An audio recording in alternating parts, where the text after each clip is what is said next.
Good morning, good afternoon, good evening to all of the friends all over the world for the PMP session.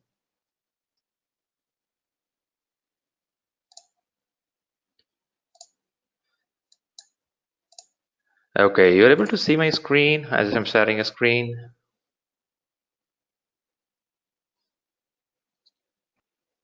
Yes, I can see your screen. Amazing. Thanks, Mohammed. Thanks for confirming. Yep. Myself, Sriram Kumar. I'll be helping us to go for a PMP certification. So today is the first day for us. We're going to start with some basics about the PMP. Even before we get there, let's know each other. So that'll help us to go for the journey towards project management certification. Am I audible good for everyone here? Do anybody have a problem in hearing my voice?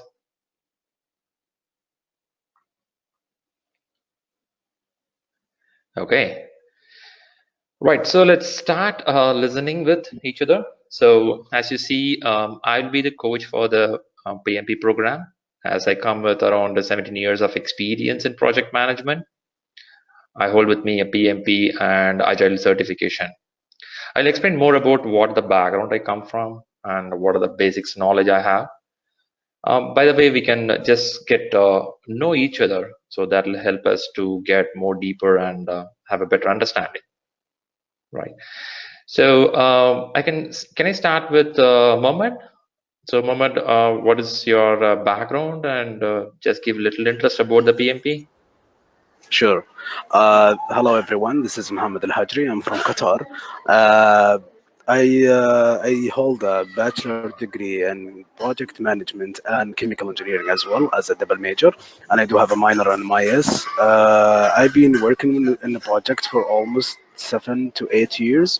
I'm now a project manager in one of the biggest investment development here in Qatar, and my interest to PMP to improve myself, to be improved in project management overall. So this is why I'm interested to get this certificate and be PMP certified. Thank you. Amazing, great, Mohammed. That's a good way of saying. Thanks for helping out. By the way, you were able to read something about project management before, or is this going to be your attempt of learning project management from the beginning?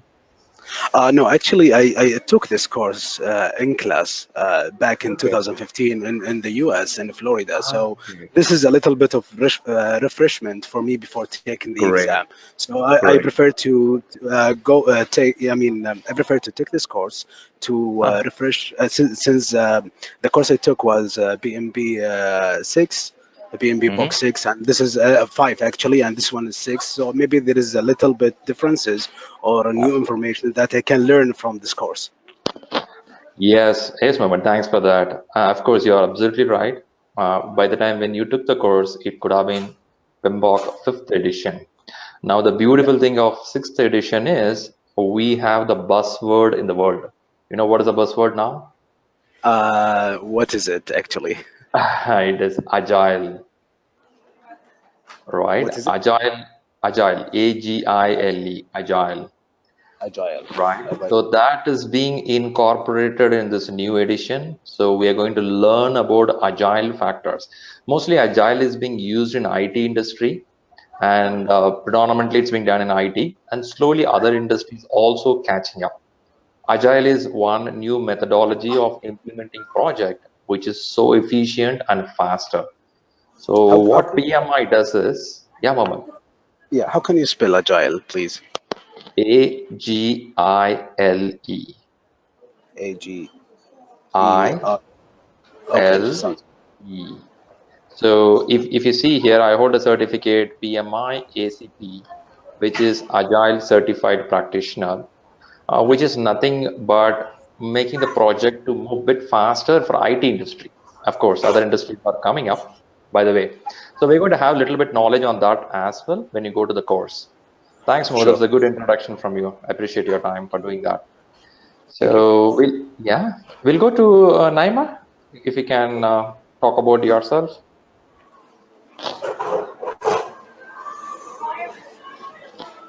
Okay. I think you're on mute.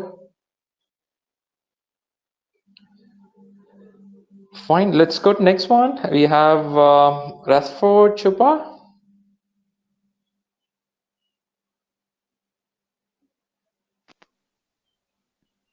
Yeah, please. I can hear you.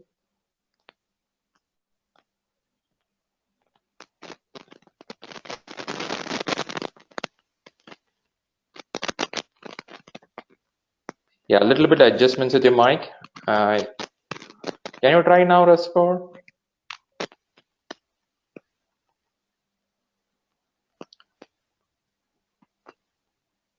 Okay. I've gained interest in it and I'd love to know more about it. Sorry, Rasford. I think we missed your lines when you started speaking up. Can you please repeat once for us? I How think about now? Can you hear me? now you are very good. Please go ahead.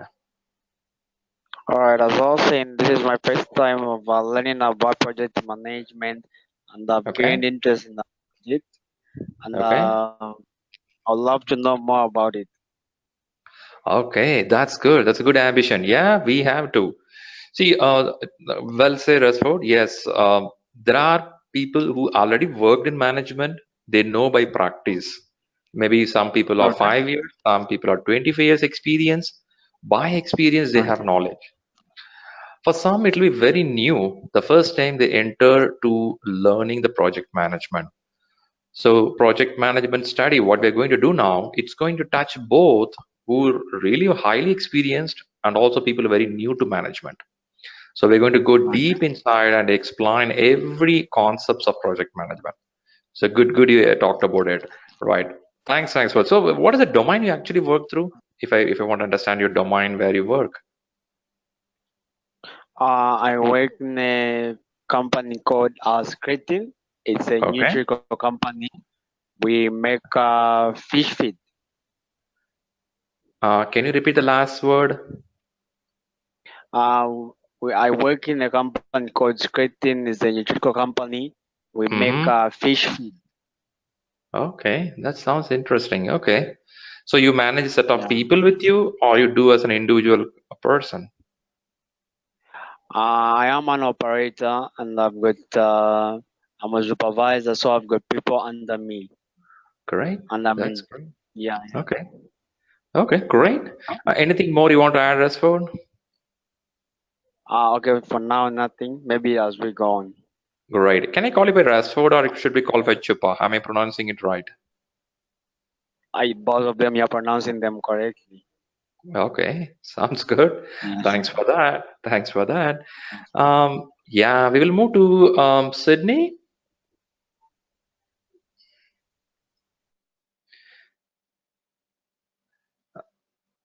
Sydney, would you like to unmute? Yeah. Hello. Hey, I can hear you, Yes, I'm please. Sydney. Yes, I'm Sydney from Zimbabwe. Great, I work for the Ministry of Agriculture great. under the Department of Mechanization. Yeah, Wow, my background is agriculture, soil science. I have an MBA, wow, that's great. also a certificate in project management. Okay, okay, great. Yeah, Great. So with MBA, you should be already a master's in business administration. You know every corner of management, isn't it? yeah, uh, sure. That's great. That's great, Sydney. So how long you're working on Sydney? Maybe if you want to know your experience. Uh, I've been working for the ministry for the past 18 years, since 2002. Wow. Wow, that's good amount of experience you hold with you. Amazing. Great. So how come you got what is the interest behind PMP? Uh, I think I would like to move up the ladder. I think PMP Okay. will give me that edge. Yeah, I think. There you are. Absolutely. Yeah. You're right to the point. Yes. Moving up in later, it is a highly expected a person to be recognized by an Yeah, international brand or sometimes we should speak the international language of project management. Yeah. Of course, with the 10 years of experience, I know how to do project management. But if they put me in front of a client, am I speaking the same language of project management? So that's the question comes. So when we learn PMP, it covers every part of project management and international terms. That's going to really help us. Well said, Sydney. I appreciate it. I appreciate your time. Thank you. Thanks for All right. introducing. Right. So we'll go with Timothy, if I'm not wrong.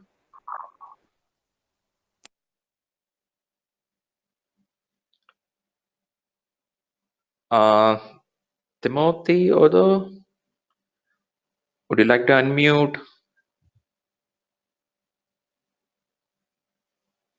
Okay, thank you.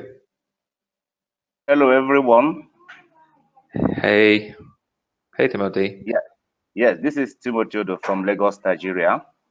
Great. I am currently working with the Coca-Cola Hellenic Bottling Company in Nigeria. Okay. I work there as in the function of quality and sustainability Great. as quality projects manager, working directly with the project engineers on all Wow. projects across the Mhm. business. Amazing, amazing. I like it. So you're working a very favorite drink in the world. Yes. Oh man. When next time when I see advertisement, I'll remember you. Yes, sure. Okay, yeah. So how do you feel now working in a quality section? Do you feel very important role that you have to be very cautious on anything moving across you? Is that right? Yeah, it's not just important, but also critical, considering the diversity and sensitivity of the product and processes. Okay. I am taking up the role. I think I am the first. Is a new real role in the quality Okay. function, and Mm-hmm. that makes it a bit of challenge for me because it's introduced to ensure that quality is fully represented in all quality projects in terms Okay. of innovations, designing processes, Mm-hmm. good manufacturing practices from end to end the process. So it's really, Amazing. really important. Right, Timothy. Amazing. Whatever you say, all there in the PMP books. I believe this book is going to be very easy for you. Okay. Sounds good. Let me see first because I'm a first timer in PMP. So I hope to be loaded at the end of the day, You will and I'll rock be it. able to Don't work worry. much more efficiently in my function. Definitely. I'm there to support you. We'll make you cool. By the way, how many years you should be in this industry? I am or generally in industrial sector. I have spent about 17 years, starting from British American Tobacco, quality systems as quality assurance, then to Mm-hmm. BZ Cousins, also quality Okay. and food safety, and then Mm-hmm. I moved to Hellenic 3 years ago, also Okay. quality and food safety, but in this case focusing much on projects. Okay. So can I'm I an say it's industrial. around? Mm-hmm. Yeah, please. I would say I have BSc in industrial chemistry. Mm-hmm. Okay. Sounds really good. Great. I appreciate it. Thanks, Timothy, for introducing yourself. Am I pronouncing you well, Timothy? Is it right? It's very right. Timothy is right. Okay, thank I you. know you may battle with the surname, but it's Odo in case you want to add the surname. But Timothy is right.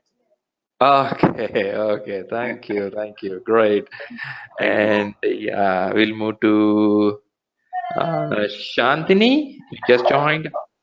Can you please get unmute? Srinivasan.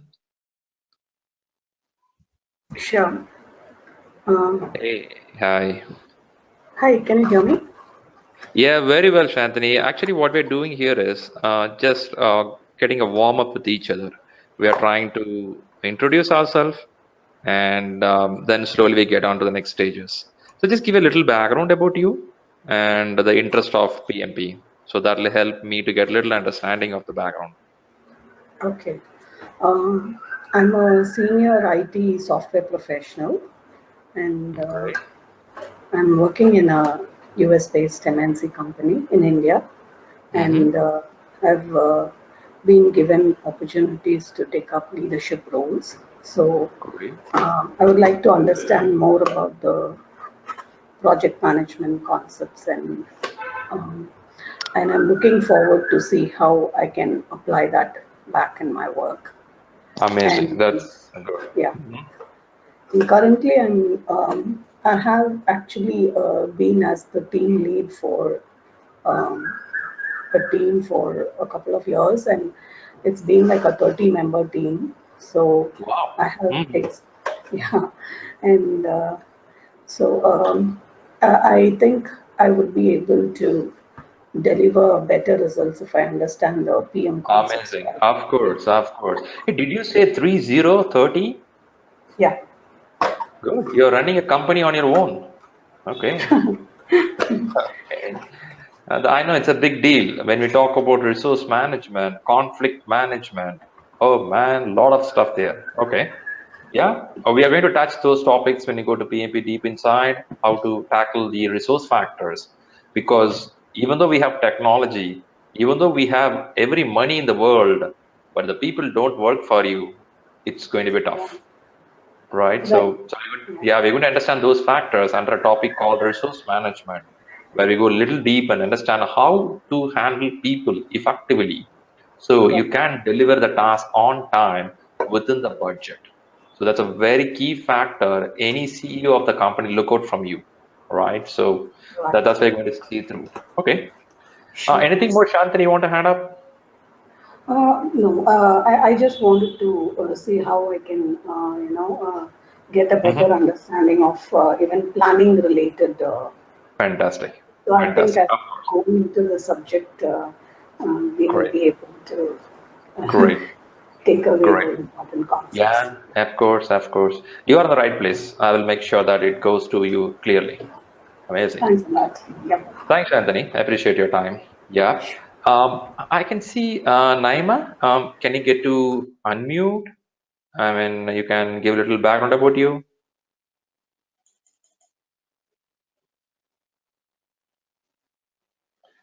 Am I pronouncing well, Naima? Yeah, Hello. she got. Here she got. Yeah, Yes, I can can you hear hear you me? well. Very well. Hello, Please. Mark. Yeah. Yes, Naima, you are much audible. Oh, okay, okay. Thank you for making this session available today. I'm glad Amazing. to Yeah. join, and yeah, yeah. So, what do you want to know more? Yeah, little about your background and maybe your Yeah, domain and what is yeah, the interest behind PMP, just to get a warm yeah. up feel Okay. that I and other team members know about you. Okay, so basically, I'm graduated I'm engineer in IT computer. So like Great. more than 20 years ago, and I'm working Wow. for field as director, responsible for voice carriers. So now Mm-hmm. I want to have more insight on the PMP and project management to make sure Okay. I can make my time more beneficial and Mm-hmm. more optimizing, beside the operational daily duties. So Okay. this is the aim for me to Okay. take this course. Yeah. Okay. Sounds interesting. Okay. Great. Yeah. Did you say 20 years? So your domain expertise knowledge should be more than 20, 22 years, right? 20 years at least. Yeah. That's correct. I graduated as IT engineer 22 years ago, and I'm in telco field for the Okay. last 18 years now. Okay, that's really good experience you hold with you. I appreciate it. Great, Thank you. great. That's great. That's great. Yeah, and yeah, we will move on to the next person. Um, Manikam Vasan, can you please give an introduction about you?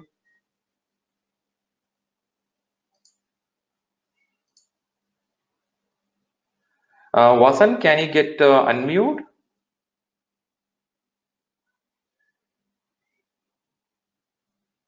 Yeah, thank you. Hello, am I audible? Very much, Vasan. Please go ahead, give a little introduction about your background. Yeah, so I am in the IT industry since 2000, and Hmm.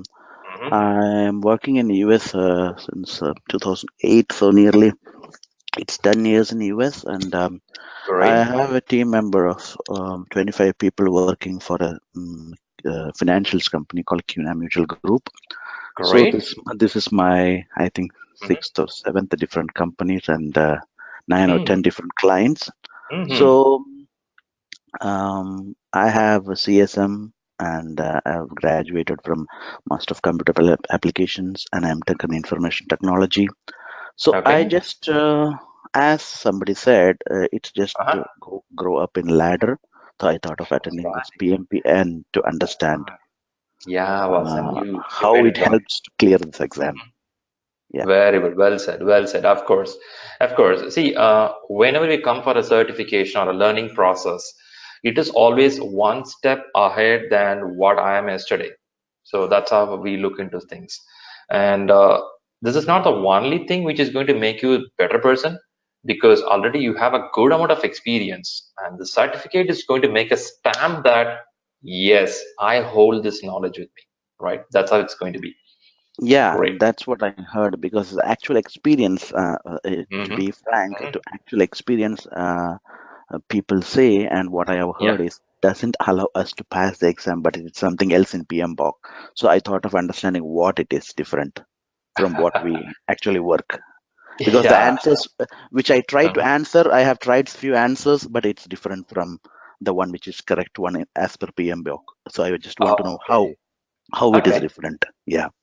Yeah, I like your thought process to understand deep inside. Hey, are you challenging me? Let me learn it and come back to you, right? Yeah. So sounds actually good, Vasan. That's I like it. I know that see, whenever I interact with the candidates who come with the experience more than 10 years, what happened is we already gathered some information out of brain. Now we would have worked with some organizations and they follow certain process in project management, and knowingly or unknowingly this gets into our thought process. Now when we go and read the book's going to talk about the most successful projects in the world and how they adapted the management strategy. Maybe they worked in a company, they have their own strategy, right? Which may be a successful project, or maybe a project doesn't go well.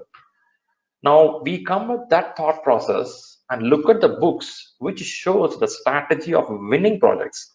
Slightly will mismatch. Yes, And we'll be that's what I saw. surprised. Yeah, we'll be surprised. Oh man, I don't see these terms coming in my corporate. Where you guys are coming from? So now what we do is we sometimes try to unlearn and again learn like a baby going to the kindergarten. And we make sure we learn the international terms which is good for a winning project, right? That's how we're going to do. By the way, the knowledge what we have gained in the corporate is the one going to be your questions in the examination. The exam questions are all going to be scenario based questions. They're going to throw the scenarios happening in your corporate, and they'll ask you to answer in the way what PMP book says, right? That's how it's going to be. Yeah. Anyway, good, Vasan. You put the right thing on the right place. I liked it. Thanks for that. Yeah, thank you so much. I appreciate it. And let's move to we have Monica. Can I pronounce you Lebon Binaya? Can you unmute and talk? Yeah. Yes. Good evening from Kenya. I think it's 4 p.m. in Kenya. My name is Lebon. Okay. Yeah. So my name is Lebon Binaya Kilui. Amazing, Lebon. Good to see you. Good to know you. Yeah, please. Yeah. So I work for an ungovernmental organization called Evidence Action. Great. We focus. I have my program that I'm working on within Evidence Action focuses on child health. So we undertake deworming. We support the government of Kenya to do school-based deworming of children. Okay. Overall, I have an experience of over 15 years working in the non-governmental organization. Amazing. Okay. Prior to that, I had worked for 10 years with the government. Great. My background is in public health. Good. I have a lot of interest in training. I've done a lot of trainings within the organization, and I'm a manager on my organization, responsible for trainings. Amazing. I was I became interested in the project management professional course because as it sounds, it makes you a professional in project management. As much as I've been working on projects for the longest time, but I think it's still important to get to know what's happening or what is new in the world. And I thought this course would really put me, give me an edge, maybe with my colleagues, and I will be able to share even with my colleagues and my team what is new in the area of project management. Perfectly. Lebon, thanks for, did I pronounce well, Lebon? Lebon, yes, you're right. That's right. Perfect. And you made the right point. You want to take the edge and you want to be something different from your colleagues or from the competitive market, right? So that's a right point. You mentioned it. And yeah, the PMP is one of the certificate makes you one step or at least 5 steps ahead of the people who are in the competition, where you're going to, it's not only a certificate, it is about the mind game change, how we are going to look out corporate, how we are going to look out companies goals, how we are going to look out the benefit of the project. So these are things which you're going to learn through. Definitely you're going to have a different game after you learn this process. That's really a good process. Thanks, Evan. Thanks for adding that point. I appreciate it. Thank you. Okay. Yeah, we will move to Joseph. Joseph Jeremy Peter. Can you unmute and give a little background about you?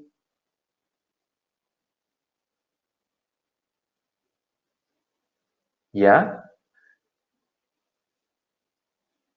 Maybe Joseph, you had to be a little louder. We couldn't hear you.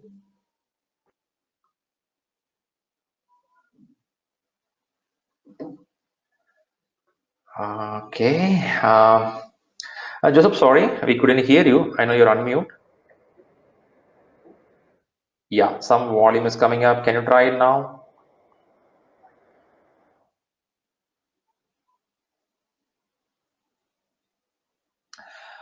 Okay, while Joseph is fixing, we'll move to Joe.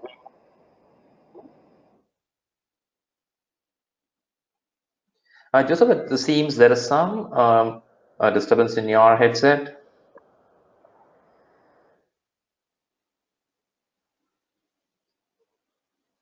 Yeah, Joseph, you can fix it. Meantime, I will move to Joe and come back to you. Yeah, thanks, Joseph. Yeah, Joe, please go ahead.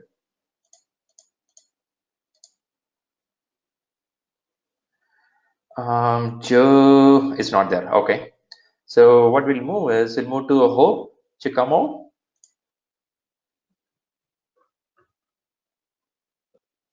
Hello. Hey, Hope. Can hear you well? Yes, please. Yeah, my name is Hope Chikomo. I'm from Zimbabwe, but I'm at work right now in the Democratic Republic of Congo. Great, amazing, good. Okay. Yeah. So what is the domain you work from? I work for Tenge Fungurume Mining. It used to be a Freeport McMoran American-owned mine, but now it's been bought by the Chinese molybdenum group. Okay. So we're doing copper and cobalt in this rich belt of copper and cobalt. Okay, great. So what will be your role, Hope? What do you play there in this field? Basically, my trade is instrumentation and process control. Yeah, so, but I've been involved in projects for most of my life, mining projects, building brownfield, greenfield projects. Wow, that's good. Yeah, so like I've been here since 2011 when we came to do an expansion of the plant to boost the capacity of the production. Great. So Great. I'm really into this project management stuff and doing projects. I like doing projects, but I don't have a professional course in project Okay. management. Okay. Yeah. Okay, great. But do you have 8 to 9 years of experience in project management? Now you should be an expert in Yeah. that. Yeah. And That's in good setting up experience. projects, executing projects, we've been doing it, for a long time in different countries Great. in Africa. Yeah. Got it. Got it. Got it. You know what? You know what? The more you do such a massive projects, what you're saying about mining industry, right? You're in the Mm-hmm. mining industry, if I'm not wrong, Yeah. right? Yes. Yeah. Yeah. Those are the massive projects. If you take some of the Yeah. massive projects in the world, you will see Mm-hmm. mining coming up there, which is Yeah. so critical that there are a lot of risk factors in this project. Yes. So you cannot just like that make a decision. You have to watch out a lot of parameters and you have Yeah. to move the coin very carefully so that there is Mm-hmm. no bigger risk on human as well as the budget of the sponsor, right? You have to be very Yes. careful, right? So those kind of the risk factors, I believe we talk a little deep inside in PMP about risk management. I think you will be very interested to learn those topics when we cover them. Right? That's really a Okay. yeah, mining is. I respect the people come from this industry. It's a really a toughest industry. Okay, Yeah. great, great. Yeah. Anything more you want to add, Hope? Yeah, just sharing with the people across, getting ideas. Maybe more people have got more technical knowledge Yeah, on the project management side in sharing right, these ideas, and maybe I can also right. get to learn a lot on the Of theory course, side and all this. But the of practical course. side, I have it in some way that I can apply. Yep, So yep. we're supposed to do this. I think there was a session we're supposed to do it at home a couple of months back, but Mm-hmm. something happened and we missed that session for Saturday and Sunday, 2 day session. So that's when I got this invitation for this 8 week Okay, okay. Good, good, good. online. Thanks for doing. Thanks for coming in. I appreciate it. And what you rightly Okay. said is you're going to interact with a good amount of people here. We're going to have a good number of attendees coming here, and it's going to be a purely interactive session. It is not a Okay. one-way communication. It's going to be two-way communication. So Okay. I'll be sharing the subject, and whenever we talk some examples, and the team will talk their own examples, and they will say that, oh Okay. yeah, I have a situation like this. You know what? Something like this happened in my project. So when Okay. we hear such kind of stories and how they resolve the problems, now what will happen is that will stay in our mind, and that will help us really to first clear the certificate. And the second point is you can utilize that in your projects as well, right? That's what going Okay. to happen in this class. I always encourage people speak open and being two-way communication, so that will help us to get more knowledge than just reading the books. That's one of the belief. Okay. Yeah, great. Okay. Thanks, Hope. I appreciate your time and appreciate your information. Thank you. Okay. Yeah. Thank you. I believe Joseph is trying out. Joseph, any luck on your mic? You tried out, or you rebooting? I believe he's Yeah, rebooting. am I audible now? Yes, Joseph. Am I Well, audible well. now? Very good. Clear. Excellent. Okay, very good. Okay. So you can call me Joseph. I am Okay. a finance professional. Did my Okay. commerce with and the Okay. past 20 years in finance. Okay. Okay, the 20 years in finance, but the last 4 years I moved over to HR to learn something new. And currently working in a global automotive company in Chennai, India.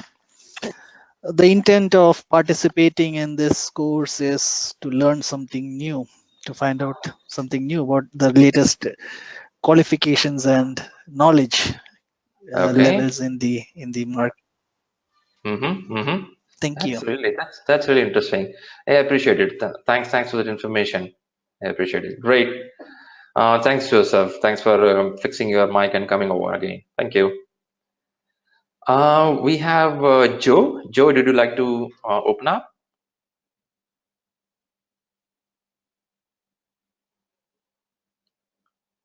Okay. So we have some. Yeah, and Sriram, Joseph here again. So Hey, I Joseph. was Yeah. just wondering because earlier earlier I was using my speakers, so that's why I had the problem with audio. Will there be frequent interactions during this course so that I need to use my headsets, or how is it? How is Yes, it? Can you just help me you're out right. You're understand? Yeah. right. Yeah, what will happen is it'll be a two-way communication. So we can be in touch with one another to with examples and more of sharing the stories which happen in our project. So what will happen is the more we talk to each other, the more we get involved into understanding the subject. So I would say that it is better to have a communication and get your self involved. So that will be a better way, right? Okay. Thank you. Yep. Thank Yeah, you. yeah. Good, great. And we'll move to Joe. Joe, can you unmute and give basics about you?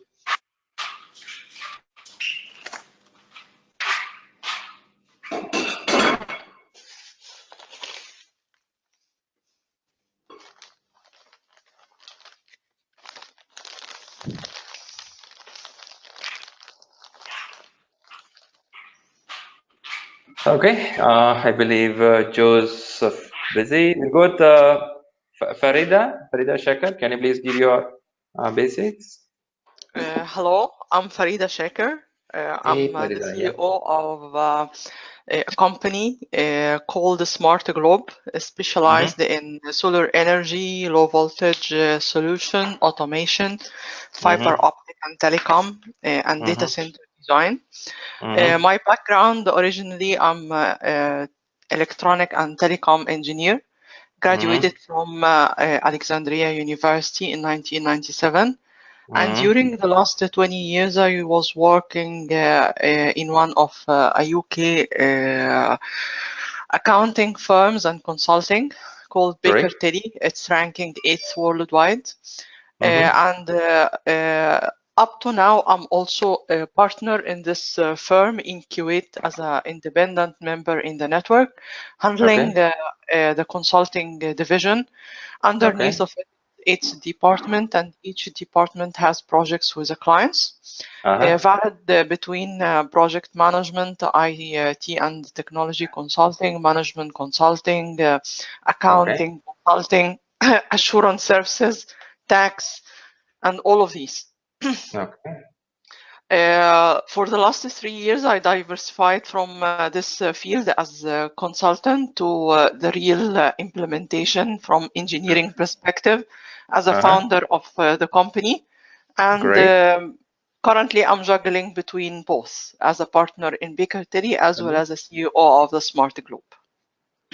That's great. That's a good background you have. Okay.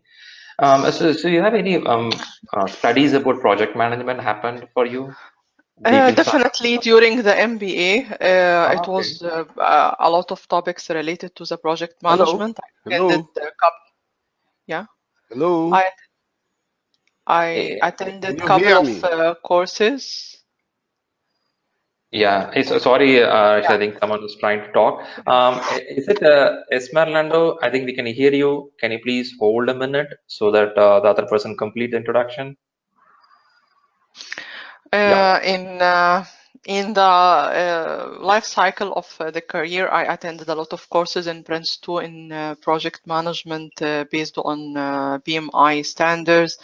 In a concept from the perspective of risk management, because I'm certified in risk management from IRM UK, as well as certified in information system auditing from ISACA States. So from this perspective, I have accumulated experience in project management during my career for the last 21 years. I managed more than 700 projects with a capacity of a team like more than 1,600 man days. Wow, that's huge number. Did you say 700? Yeah. Normally, I have in parallel for my division concurrent projects like 100 concurrent projects. If you will calculate it during 12 months, the lifetime of the project normally varies between 3 months till 9 or 12 months. Okay. Multiplied by the 21 years, you will find it more than the 700. That's amazing experience you have, Fareeda. A wow Thank you. experience. Thank Okay. you. Happy to have you here. Thanks for joining. Yep. Our Great. pleasure. Great. Good. We'll move to the Esmeralda. Can you try now? Yeah. Can you try now? Esmer, can you try now? Okay. So we'll move to Radin. Fareeda, can you go to mute, please? Yes, definitely. 1 minute. Yeah. Thank you. Hello? Yeah, is it Esmer?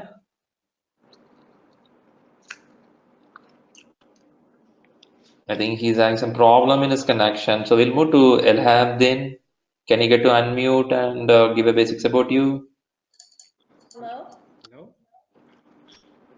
Uh, Laila? Laila, you want to speak up? Yes, Laila, please go ahead. Hello. We've just been connected. We had a problem of connection. We are now in. Do you hear us? Okay. Hello? Is it mute? Is it getting echo? Yeah, please go ahead. I can hear you now. So this is Laila Al-Hamdani.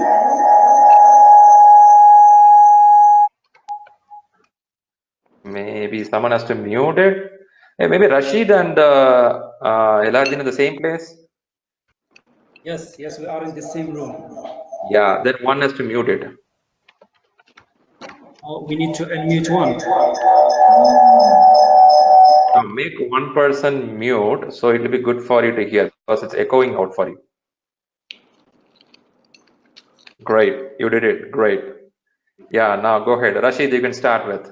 Okay, but I cannot talk.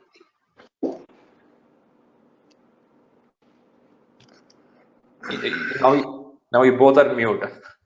Try one unmute and speak up. And Ruben Monongazambia here. Now it's okay? Yes, better. Go ahead. Okay, perfect. So my name is Rashid Daoudi. I'm a project officer in Al Akhawain University in Ifran in Morocco.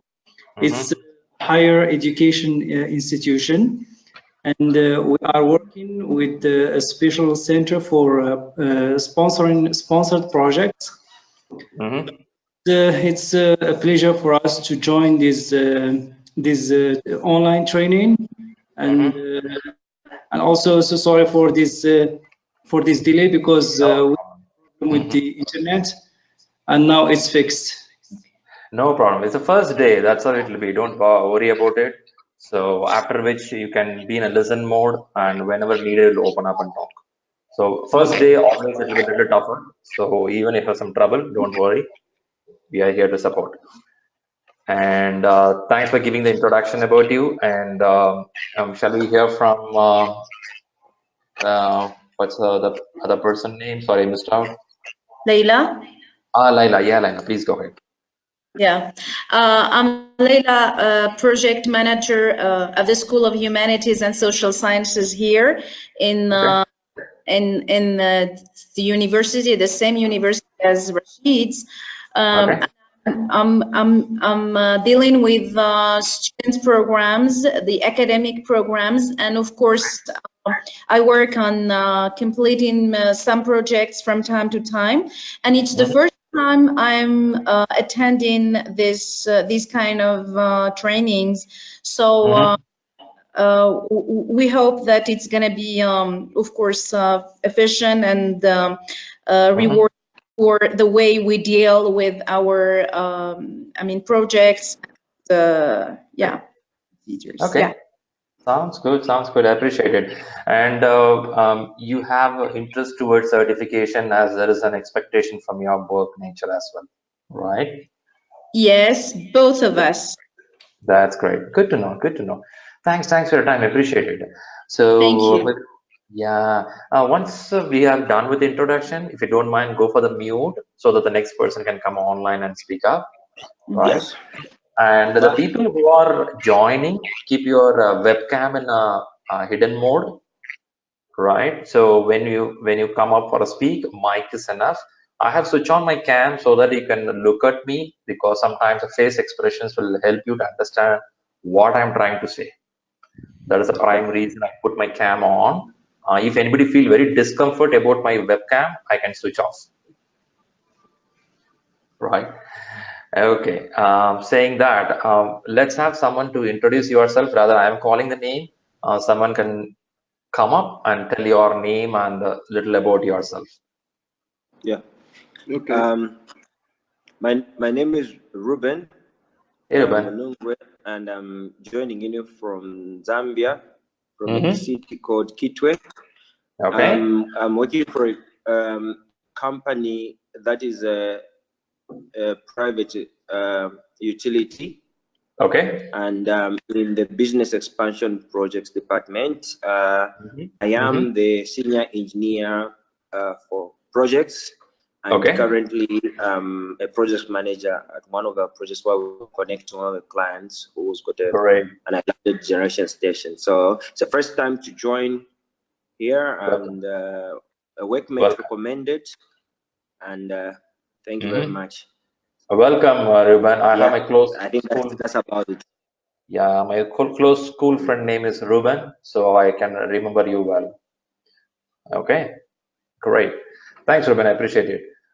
Can we have another person speak up? Yeah, thanks, Ruben. Thank you. Welcome, welcome.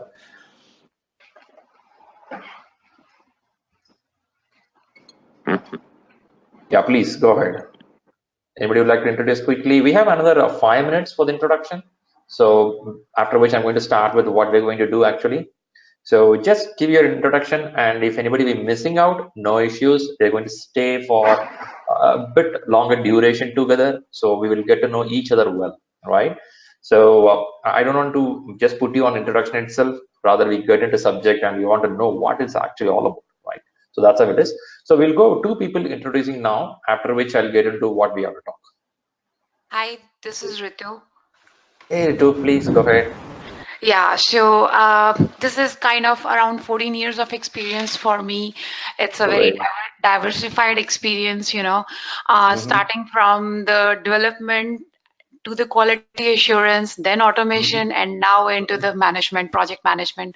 So basically, I have been doing on and off because I was a lead for a team of 5 people, and you know, I was doing, you know, on and off management side activities like risk management.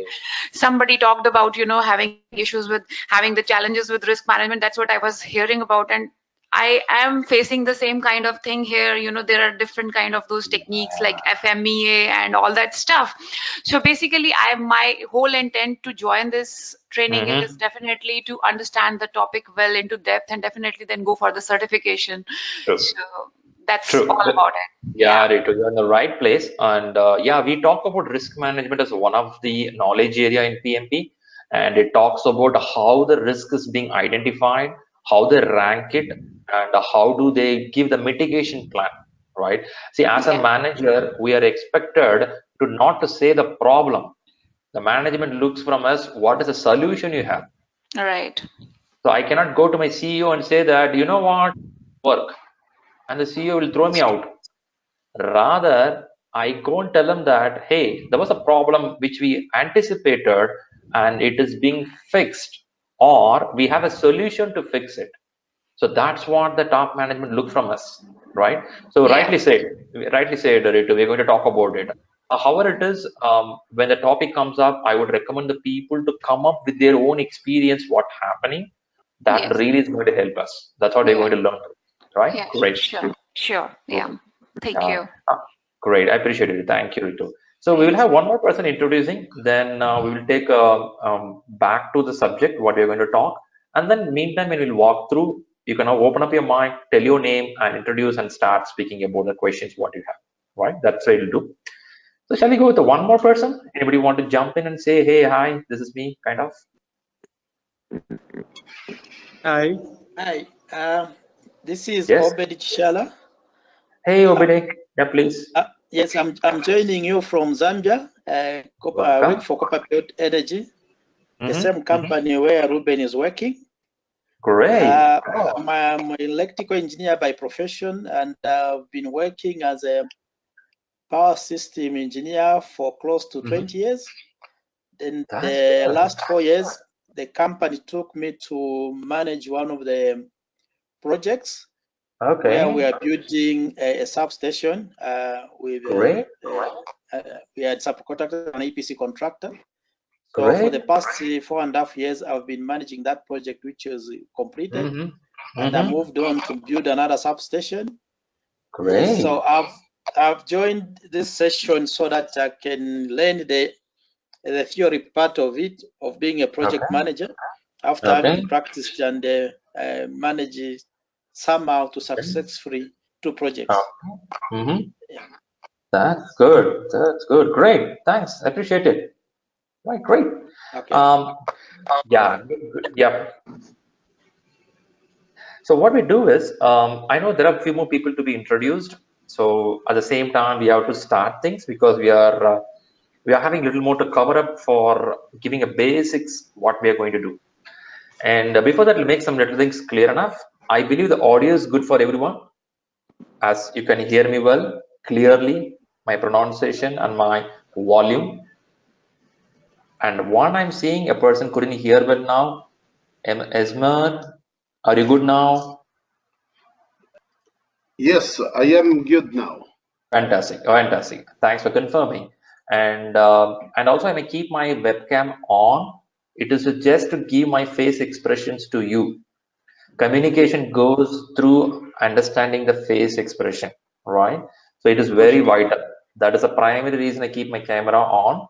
Whereas participants may not need to open your camera. You can keep your webcam off. Okay. So you can be in the listen mode. When it comes very critical question, if you want to throw up, yes, open up the mic and speak up. And cam may not be needed. It is not a suggested one. That's how we work through. And yeah, that's how it's going to be. Now, once again, welcome everyone for the PMP session with the Preparation Info, one of the top institutes which conduct the PMP certification training. Again, I'll put it on. Good morning, good afternoon, good evening to people from different part of this beautiful globe where we live here. Now, my role is going to be help each one of us here to understand the project management and move towards a certification. Complete a certification as early as possible and get your salary pack higher, get a good promotion, get more number of dollars. That's my ultimate goal. I believe you too align with that goal. Right. Good to know. So, of course, some people would like to know who is this person whom I'm listening to. So what I do is I'll give a little bit basics about me so that you do get a comfort feel whom you are listening to. After that's being done, I will give the introduction about what is PMP and why the PMP is recognized and what is the market value of PMP. Why I have to talk about market value is here. First thing, I have to appreciate you all because you spending your time of weekend coming for a session. It's not an easy thing. I can hear people from 8 years or 7 years experience to 25 years of experience. Your job and your every 1 hour is counted, right? So saying that now you're going to spare 4 hours here to listen. It means that 4 hours is highly, highly valuable. When I'm going to invest some time, some money in a particular task, I should know that how much worth it is. Definitely, I will do that. Of course, I expect you will also do that. So for that reason, first we have to understand how much this PMP certification is valid in the market. Are we relevant in the market? Are we going to get some benefit out of it? What is the ROI? We're going to understand that factors. And we'll go a little more deep. Next stage of understanding what all comes under the umbrella of PMP. See, I know project management for so many years is there, but what it is going to say, what PMP is going to say to us. And this we are going to see a little more deep and then understand a little bit the certification part That's going to help us. Now we do this for some time, and we will take a good amount of break, at least 15-20 minutes break we will take, and from there the day one session starts. When it's a day one session, we'll go to the subject to explain what are things covered in PMP. So this will be covered there, right? That's how it's going to be. And anybody would like to get communicated with the preparation info, please note down this email ID. I will again repeat it when we come to the break in between. It is support@preparationinfo.com, right? And good thing for you is the sessions are all getting recorded and these videos will be shared with you. So whenever you get a free time, you're going to listen through this video and recapture the content again, right? That's a beauty of online training. And that's the one thing. And later part will be shared with some of the digital books where you can read through that and get idea about PMP.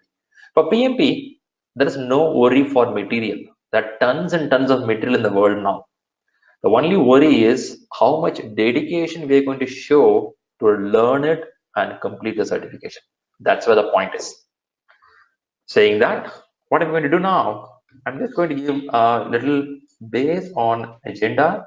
By the way, hope everybody is having visibility of the screen. Do anybody have trouble? You can just say I have trouble in the chat. We'll try to fix it up. No, I don't have any trouble. Fantastic, great, thanks for confirming. So this is going to be, thank you, I appreciate it. Yeah, so there's going to be a little introduction, market demand, benefits of PMP certification, what all covered in the course, and some of the exam details, and Q&A will happen, after which we'll take 15 to 20 minutes of break where you can catch up your lunch, evening snacks, dinner based on the time zone where you are. And then we'll come back. We're going to amazingly rock the PMP subject. We're going to love that, right? So now let me talk a little about me so that you should get interest to listen from me, right? You should know who I'm talking to. So myself, Sriram Kumar, I come with Masters in Computers, Masters in Business Administration, and Masters in Psychology. That's the thing. I do a couple of roles. I'm being a delivery manager, a senior delivery manager with a bunch of projects with me. And I do PMP coaching. I do stuff of agile coaching as well. So I have more than 17 to 18 years experience now. I work with a good amount of Fortune 500 companies where we follow PMP, we follow agile, we follow DevOps, all these methodologies, right? And one beautiful thing, you all going to get this logo in your resume, right? It's going to be very beautiful. You're going to have PMI, PMP. That's a very, very powerful stamp on your resume. That's going to happen for you. That's about me. Now what we do is, we'll understand the background of PMP, why I should go. I think I'm hiding here for you guys. Let me put a little back. Okay, good. Now, there was a study which is conducted by Anderson Group along with the PMI. What is PMI stands for is Project Management Institute. It's a most reputed and recognized project management institute in the world. They're more than nearly 50 years in the market and they're based from United States. And what they do is they frequently conduct a study how the market for project managers coming up. They don't go with the one or two companies. They go by countries. They travel to different continents to understand the depth of the need. Now, they made a study to understand the year between 2017 and 2027, what will be the trend. Let me show it. You'll be really surprised. And the trend says as opportunities are growing, much of the available talent is reaching retirement age. That is, that people are exiting the market. These factors are creating an extraordinary positive job outlook for the skilled professionals. I will underline this, skilled professional, because we have managers, but not as skilled managers. What do you mean by skilled? Having depth knowledge of how to handle a project, depth knowledge about the domain. These are the lackness we have in the market. And if you want to get such kind of people, they have a demand of 87.7 million people expected. It's not a small number, I'll tell you. 87.7 million managers. It's not a base level employees, it's a managers, right? Now, it is an expectation by 2027. Now we are which year? We are somewhere here. And in the next 4 to 5 years, this is going to be drastic growth, where there's a high demand for skilled managers. I will again underline it. What I mean by skilled is a person which is specialized in certain aspects. And that is the beauty which is PMP going to add you. And when you come out with the certificate of PMP, you'll be called as a skilled managers to tackle the project. Little deep inside. And this survey is being conducted in some of the countries, what you see in the map here. Of course, any survey, you can see the top countries, which is developed or the developing range. And they see that the talent gap could result in a potential loss of $207.9 billion. Oh man, that's a huge, massive. That too, they did only in the 11 countries. You'll be surprised, PMP is being adopted in nearly 180 countries. But survey is done only in 11 countries. Of course, these are the big countries in the world who is driving the economy of the world. But when they make a study, such a gap is there. And now, how to fill this gap? That's where comes of learning process. Let me go a little more on. The same study continues, is that the healthcare industry is the industry expecting 17% growth. If you watch out. Hey, do we have anybody from healthcare here? Anybody in this team who is working in the healthcare sector?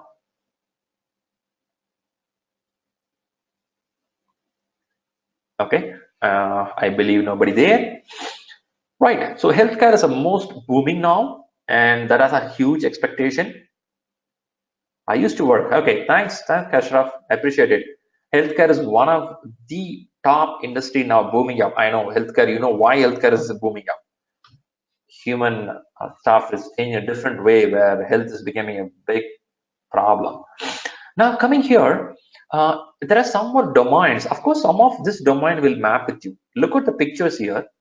You will see the leading sectors, job opening due to expansion and attrition in the project-oriented sectors from 17 to 27 in the 11 countries analyzed. If you see here, if some would be from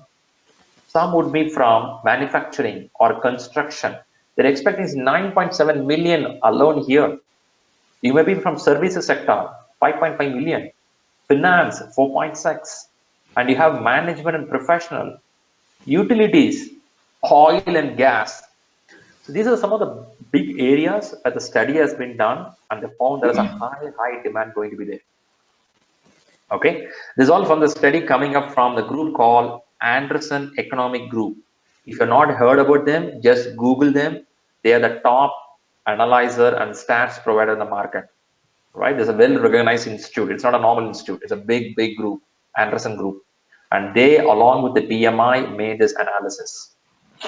Now, since I explained all these factors now, these are the factors happening in the market where there is always ups and downs happening. And there is a demand for efficient managers. Now, I keep using the word efficient, skillful. Now, you may ask me the question, hey, Sri, tell me, what do you mean by efficient? What do you mean by skillful? Right? When I say that, in PMP, there is one triangle. They call it as talent triangle. By the way, anybody have seen this triangle before?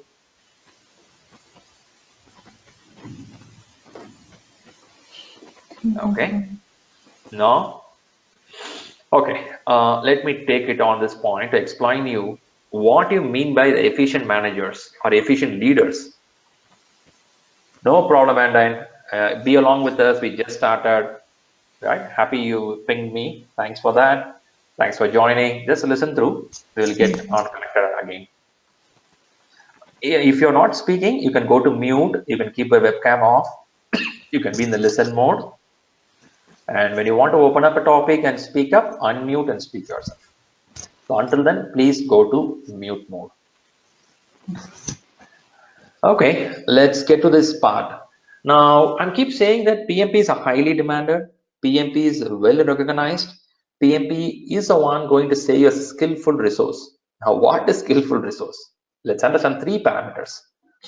If you see the bottom line, you will see something called strategic and business management. Now, why this is important? No moment, it doesn't miss much. Just be along with me, it'll be good for you. Now, strategic and business management. Now, what's happening is when a resource working in an organization, if I go and ask any lead, any manager in an organization, hey, can you tell me what is the strategy of your organization? What is the growth plan of your organization? The resource really panic and look at me crazy. Do I need to know that? They give me a job, I go to my office, I do my work Monday to Friday, or sometimes I work from Monday to Saturday, they pay me salary. That's enough. And then I ask them, man, then how do you look out and growth in your pattern, growth in your life? The strategy says that anybody who understands a company's business plans, anybody who understands the strategy of the organization, or the efficient managers or the efficient upcoming leaders who set the path clear for the growth of the organization.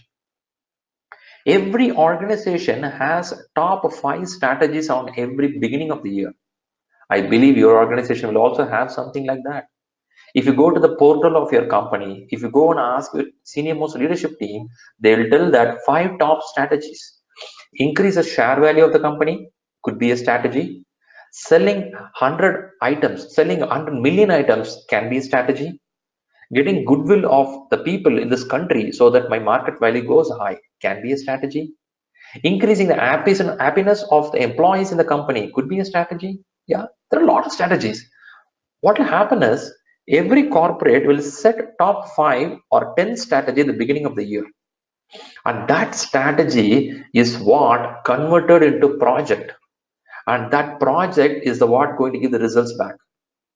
If a person don't understand the strategy and the business of the company, how can you expect the person to serve really well? So the highest expectation is first you should know the strategy and business management things happening in your place. I'm just putting a little high level. Of course, when you go deep inside PMP, we'll talk about it. But for now, understand that in a talent triangle, a manager, a leader is expected to know the strategy and plans of the organization very well. Okay, there is a person called X, and this person knows about strategy. Now, what is next? The next part goes on technical project management. Now, by the way, what is technical project management? It's going to talk about understanding the depth of handling project management. What is technical in the sense that you should know how to do the time management. You should know how to do the cost management of the project. You should know what are the technology tools available in the market to move the project efficiently.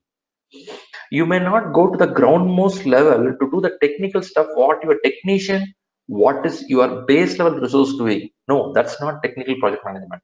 Here we talk about how you handle the resources.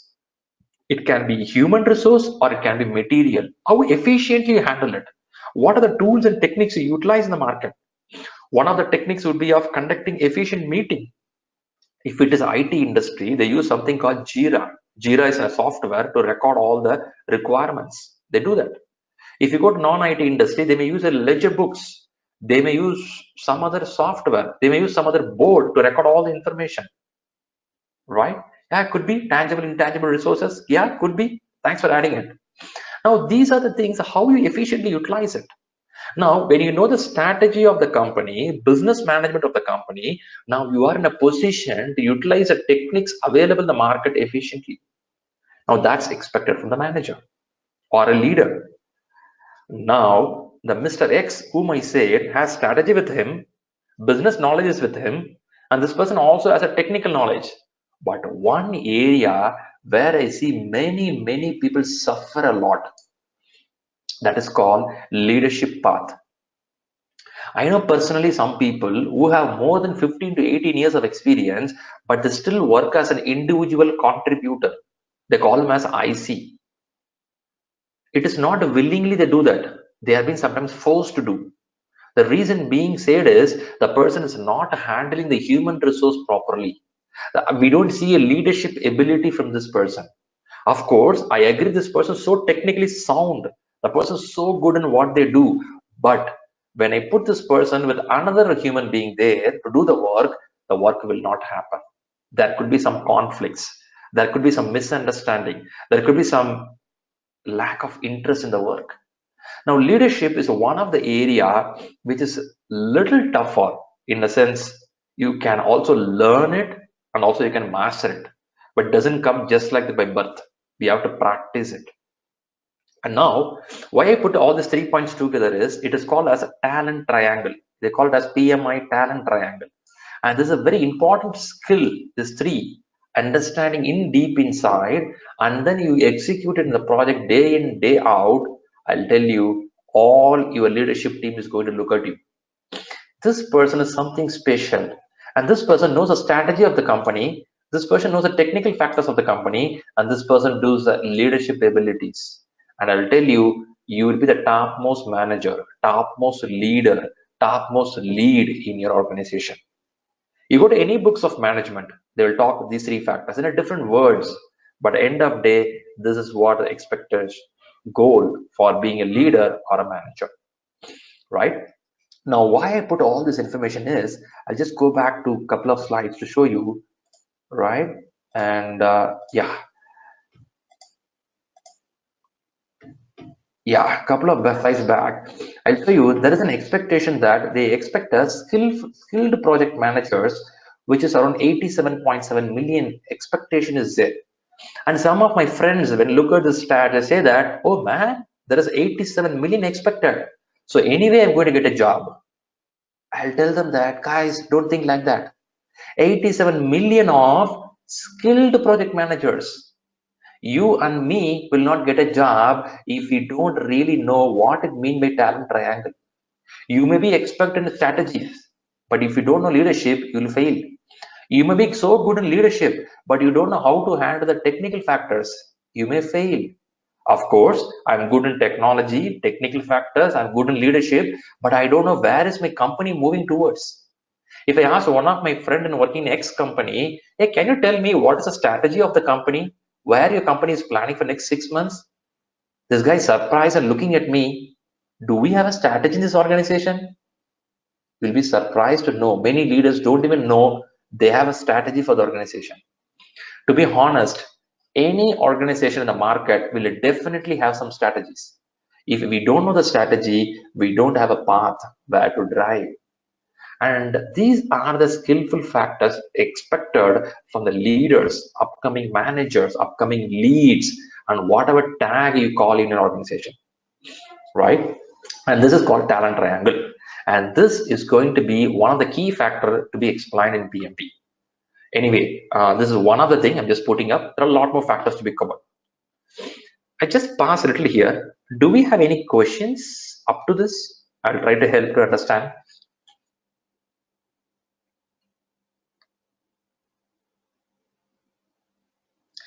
You can unmute and just give a word if you have any questions. Of course, yeah, that's a good question coming up there. Yeah, let me scroll down. Okay. Madden is asking, should these strategies be published to all staffs to cope with? Yes. At the same time, this is called transparency. In organizations nowadays, currently, what they're doing is every beginning of the year, they publish all the top strategies of the company. Of course, there'll be some hidden agenda for every top leadership team. They won't expose all the numbers to us.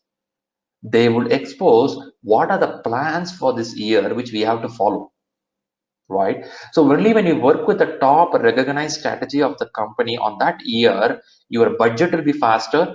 You will get the resource what you want. You will be also awarded for that year. If you're going to work in a project which is not in the top strategy for the year, I'll tell you there is no path. Yes, of course, we have to open up. Thanks, Mary. Thanks for bringing up the question. Right. Do anybody have seen this talent triangle before? Or at least understood this is how the management is working?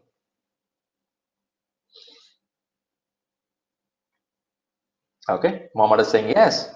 Yes. I just have a question, Sriram. Yeah, please. Yes.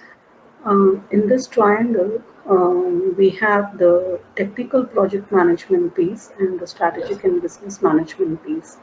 So when we look at these two components here, that in itself will involve leadership. So why are we having the third piece here, and how does that? Fantastic. That's a beautiful question. Just tell your name once so that we'll also know who is asking the question. I'm Shantini. Hey, Shantini, thanks for that question. I appreciate your question. Yes. Okay, the question is something like this.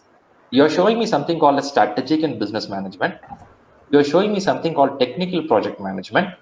And this itself covering the leadership factors and why we need something called specifically leadership. I appreciate this question. Thanks for the question. Now, what I do is I'll show something for leadership alone. Now we'll see that and come back again here. Okay. When we go to, when we go to area called leadership, a leadership has something implicitly attached to that. It is called as interpersonal skills. I believe you all would have definitely heard this term. Interpersonal skills, one of the skill which is taken in a very lighter note from most of the organizations, but that is the most toughest thing which a person has to learn through. Right now, the interpersonal skills touches multiple factors. It talks about leadership abilities, talks about team building, motivating the team, and bringing up the efficient communication, transparency in the organization. And you should talk about more on listening to the people, hearing more from the people what they expect out of the organization, what the team can give back. There are days gone where it was one-way communication. Now it is something on two-way communication. If you go to Agile, they say that have more and more interaction, face-to-face interaction, where they expect us to be very open, transparent, right? They call it as servant leader concept. Now, and again, then goes on influential skills. And I'll tell you, this is one of the area, very toughest area. Whenever you want to pass up an idea to your team, it can be a technical idea or it can be a strategy to your team. If 9 people agree, at least one person will disagree. And this disagreeing person can be a person who is not having information about it, so disagreeing, or has every information but want to give little idea, so they disagree. Now we have to have open communication with this resource and try to understand what this person is trying to say, and then try to influence them. Influencing is an art where you have substantial information with you, where you also have the substantial data to communicate the message, and where the listener get influenced. Yes, this is a good thought to take it forward. And this is what every leaders do. If you go to any political high level or go to any corporate level, if you go to government sector, there will be always influencing factors. They come with a substantial information, data, and some more details, and they try influencing you. And these are the skills which is being learned and practiced in a leadership cycle. You could be a good decision maker. How many managers suffers because of lack of decision making? If you give 2 choices, they don't know what to do. They'll be waiting for to make a decision. An efficient decision making comes out of courage, comes out of data and information what we have with us. Now this decision making will again map back.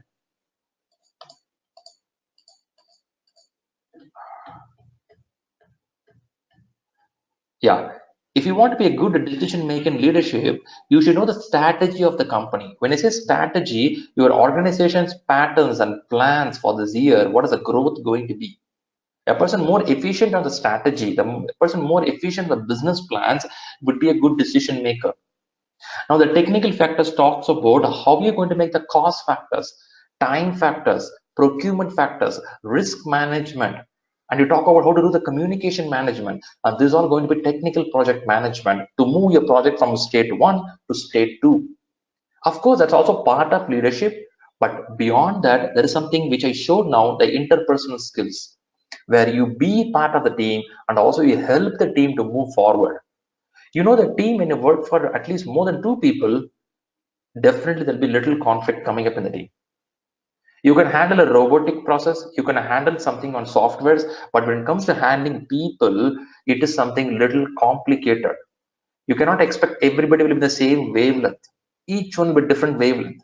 If you have heard about Tuckman rule, there's something called forming, norming, storming, it goes on, right? Now this being there, a leader is expected to be influential person. A leader is expected to be having strategy in the thought process. A leader is expected to be an example rather being a sample, right? So that goes on leadership part. Shantini, is that touching your question? Yes, Sriram. Yeah. Of course, see, the strategy and business management, technical management are part of leadership. But leadership specifically goes on more on interpersonal skills, more on driving in front rather staying in the backseat. If you go to the factor called the servant leadership concept, where we help the team to move forward with our thought process, and that is highly expected. So some of the time we have some people who called as managers where the resource don't like to work there. In fact, there's a statement says that people don't resign from the company. People resign because of managers. If you read the statement, yeah, the statement says people not resigning for the company, people resigning because of managers. Why? They don't see a drive with the leader whom they're following. They don't see a commitment with the leader whom they're following. The person may be so good in strategy, the person may be so good in technical factors. How many resources you see so very good in technology, but the way they drive things doesn't give the feel to work with them. So leadership is something which makes a person to take things forward. There should be some vision. In fact, they have a statement says that a leader is a person who can see something different which others cannot see. I'll repeat again. A leader is a person who can see something new or different which others cannot see. So that drive is expected from a person who is in the front line. And now we're going to see those factors when you go to the resource management topic, when you go to communication management topic. We have separate theories for that. We will touch even Maslow theories, Herberg's theories. We're going to open those topics and talk about it, right? So that's how it's going to be. Let me go to the chat. I'm hearing something from the chat as well. And you just mentioned that companies need 5 strategies, and I could not very well example. Okay. It is something like, yeah. I just gave an example as 5 strategies. It doesn't mean that it will be only 5. It can be more than that as well. So what will happen is every beginning of the year, or some in the financial year or in the calendar year, what the organization will do is they will allocate budget for that year's work. Let's say they allocate some $10 million for this particular task, that particular year. And also they will set up some top strategies. When it says top strategies, what all can be done to make the company move from state A to state B. What I mean is improving the share value, improving the benefits, improving the goodwill with the customers. How to do that? For that reason, they frame a strategy. I'll give an example. Every beginning of the year on January month, how many people decide that I have to be fit? I have to go to gym. I will read books. I will do certification. This is all planned in the month of January. But when it goes to February, March, April, slowly drops. We sometimes lose a track. But an organization cannot be like that. They have to be very systematic. So they plan in the month of beginning of the quarter or beginning of the financial year, and that strategy will be passed on to the managers, program managers, portfolio managers, directors of the company, and that further circulated to the resources who do the bottom level work. And when that is being known, the resource will work efficiently. Of course, I'm going to cover this in deep when we go deep inside. For now, understand that every organization definitely will have some strategies. When you come to leadership level, when you come to the managerial level, you may or you should have a visibility of the strategy. If you don't have it, please, you can ask your senior management, what are the strategy for the year 2019? They are liable to tell you. Of course, they won't disclose the numbers, dollars, but they disclose what are the plans, high level expectations for the year. I believe that's answering you, Isma. Let me move to 11. Does a manager necessarily need to have all the three in on the task triangle in equal measure? That's a beautiful question. Okay, yeah, this is a question even I get from some of the managers who have the good amount of experience. I would say the equal proportion, the proportion which is working for your organization, the proportion which is working for your domain. That's where it is needed. You cannot just like that copy what is happening for one person and try the same for other person. It may not. We have to understand what is the domain we are working, what is the geographical location we are, and what is the expectation from our organization. When we know that, this triangle, you can set the proportion. It could be 30, 30, and 40. It could be a different proportion also. It depends. But you should not be 0 in one area and having 50-50 here. That's a dangerous one. There should be some proportion maintained, which is good for your organization strategies and growth. Right. Okay. Someone is asking, can we make a presenter? I don't think we have to go for a presenter as I'm presenting for you. Is therefore a difference between a manager and leader? Yes, there were years back, something like this. Managers are the one who were ruling the world nearly last 40-50 years. A person with a good sound of volume, huge in body size, and these are the people recruited in the manufacturing industry. So they can make a big sound, hey, come here, do the work. Kind of people were recruited. Why? Because those days it was all physical work, a high labor of work needed. That's why it was a men-dominated world, where they need a more muscle power to do the work. If you go to car manufacturing or steel or go to mining industry, you'll always see the men being dominated because they need a more physical energy to do the work. And if you want to control someone very hard in body, they need a big manager who is very tall or sound or more rough to handle. And that's a style followed for nearly 40-50 years. And when the year of 1970s and 80s started coming up, and there's a new trend started emerging that is called as knowledge workers. What is knowledge workers? A person who has information in his brain, a person who has skills to handle it efficiently, and that is called knowledge workers. And these people started coming in the 1980s and 90s. And when the computer revolution started in the 90s or 85, and from 2000 on, it has become totally ruled by knowledge workers. That is primary reason now you don't see any gender bias. You will see men and women compete on the same job. There is no saying that only men can do it. Any job anybody can do. The reason being is knowledge workers. Now, why I put all these examples here? When the managers were there, the manager is something like little dominating, make people to do the task. They rule it, do what I say. This was a statement being used, right? And now that's being slowly matured, and now it's being called as leadership. A leader never says that do what I say to do. Rather say that shall we do it together? Or tell him that the reason behind the task, why he or she need to do, the value behind the task. When you give the value behind the task, anybody will love to do it. For example, let's take this PMP classroom, this learning process, a project. Now you know the value behind this. Learning this is going to give you some benefit. Learning this, you're going to get a certification. Learning this, you're going to earn some money. Now you will listen happily, right?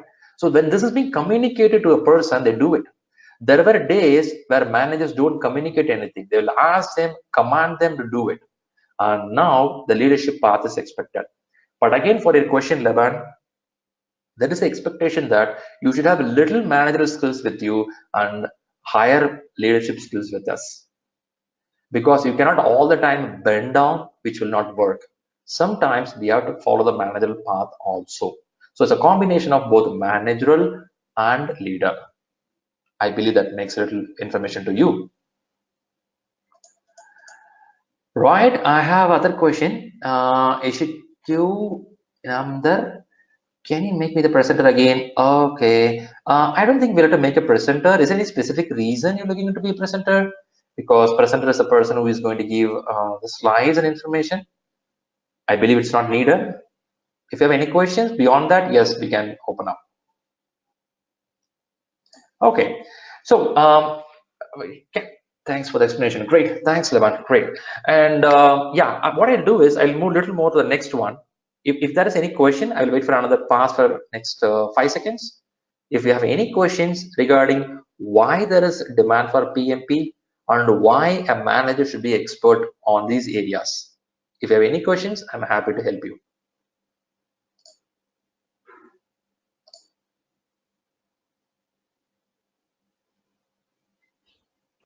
Just a question. This is Timothy Odo from Nigeria. Sure. Yeah. Just taking us back to the PMI triangle. Yes, okay. We have discussed extensively on the 3 sides of triangle: leadership, project, technical, and all that. I want to check among the 3 sides of triangle, which should we play much emphasis in project management? Is it on leadership, the business, or technical? Okay, that's a beautiful question. Thanks, Timothy. Beautiful question. I believe it came a little back with the percentage. What I will say is, PMI don't push saying that you should be so good in leader and you should miss technical and strategy. And PMI goes in equal proportion. It can divide into 33%, 33 point, right? So when you have an equal proportion, that makes you to stand literally well. You should understand one background logic here.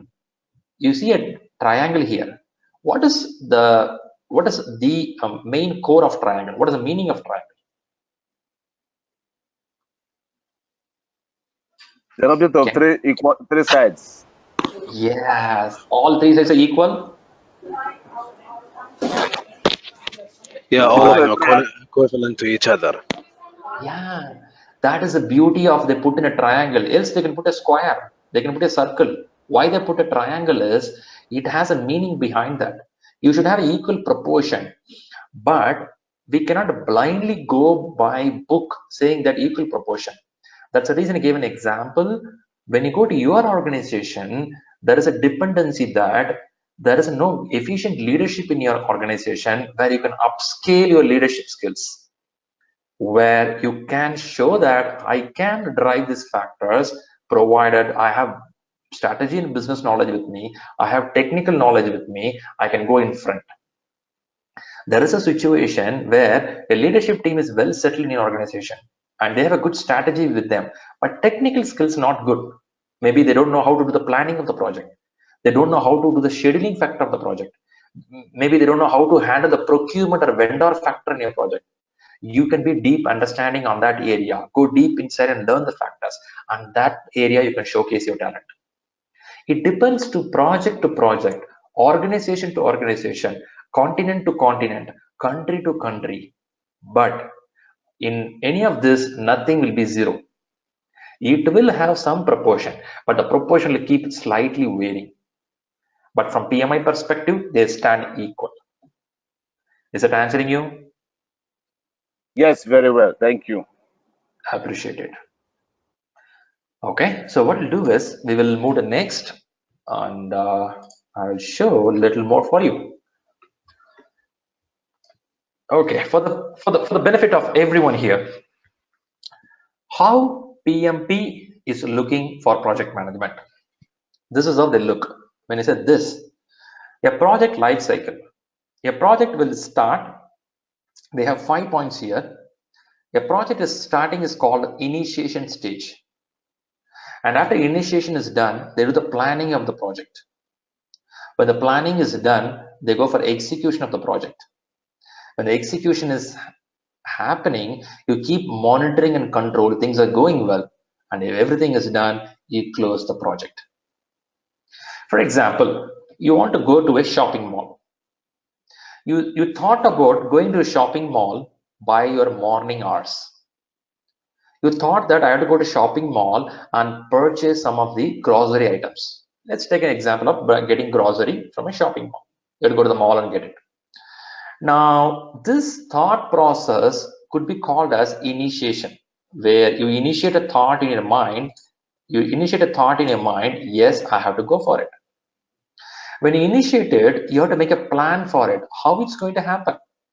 The planning talks about, you think about, yes, I have to start by 3 p.m. and reach the mall by 3:30 p.m. I should wear a red color t-shirt. I should take my car. I should take my wallet with me. I should take my mobile with me. I should go by 3:30, complete the shopping by 5 o'clock, and come home by 6 o'clock. It's a plan. When this plan happened, in the morning, when you initiated a thought, the planning happens in your brain. And the planning happening on, and by 3, you start driving towards your shopping mall. You go there, you want to go by 3:30, you took the car and started driving towards a mall, but unfortunately, there's a big traffic jam before the mall. But actually, your plan is to go by 3:30 there. The usual route which you want to go, you took the car, but you found there's a huge traffic. Now what do? You do monitor and control of the plan what you made.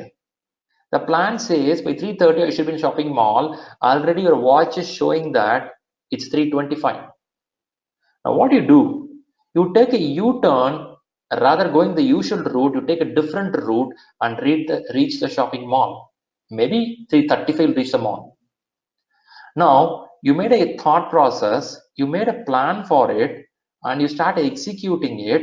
When you execute it, you have some trouble on that, you do monitor and control of it and fix it up. When you fix it up and you reach the mall, then you close the project, right? Now, why I'm showing this very layman level basic example to you is to just a grip of it. Now, this could have been happen in your brain. You know when to go to the mall, which mall you want to go, what kind of dress you have to wear. You thought that this road is having traffic, you made a U-turn and went to the different road and reach a mall. This is easy to say. Now imagine there are 25 people and you're planning for a birthday party. A birthday party is a project where you should have an initiation, you should make a plan for it, you have to execute it. While executing, you know that the birthday cake is not coming on the time which you want.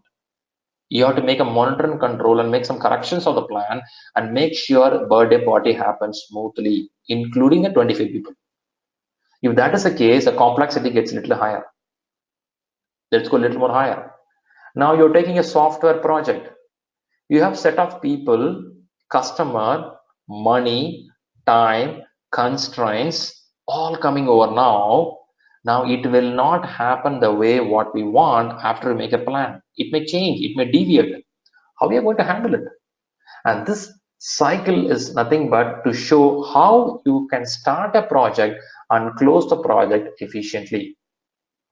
Anyhow, we will talk more deep inside this in PMP. For your understanding, I'll tell you the project management has here 5 stages. Let me understand from a question here. Ritu is asking how project management typically these 5 stages are helpful. In agile projects where we have planning every sprint, does it mean it's a typical process for waterfall kind of project? Okay. In which of these group process we can set indicators? Okay. Ritu, that's a good question. Now, what will happen is I'm just showing the high level view of what are the stages we have in the project. But when you go a little deep, I'll try to make you understand clear that we will do anything in an iterative way. We will not sit and do planning all together and then start the execution. No, that's not the way it works. We will take 10% of the activities and make a planning for it. And that for 10% of activity, execution will start. When the execution is happening, another 20% planning will start. And that will also go to execution. So it is a continuous process. It is called as a progressive elaboration. I will explain you when you go for scope management. For a quick understanding, we too follow agile in PMP. It is being part of PMP. So we'll go inside, I'll explain more on that. So you can now understand that it is not a waterfall methodology, where in waterfall you complete whole planning, then when you go to execution. Here it is going to be of you take the part of it and do the plan for it and start the execution. That's how it works. At the same time, the same example will not work for construction industry. If I want to make a bridge construction, I cannot just like that start halfway with the planning. I should have some little deep information about the project. If it is a bridge construction, I should know how many pillars going to be there. What is the stretch of the bridge? What's the capacity? What is the location? How many resources needed? I should know a little more deep and start the work. So it varies by project, right? So for your question, yes, we adopt Agile as well here. I'll explain when we go close up to that. Okay, then let me take, yeah, thanks Ritu. Then I'll go to Rashid. Rashid is asking, in which of these process groups we can set indicators? That's a beautiful question. Now, if I understand well, you're talking about KPIs, key performance indicators, right? Now, before the project starts, you have been already set with the indicators. In a sense, when I go deeper, I'll explain you. The project is something already being taken because there is a business case being discussed with your CEO of the company. What I do is I'll do a little more and I'll explain like this. Wait.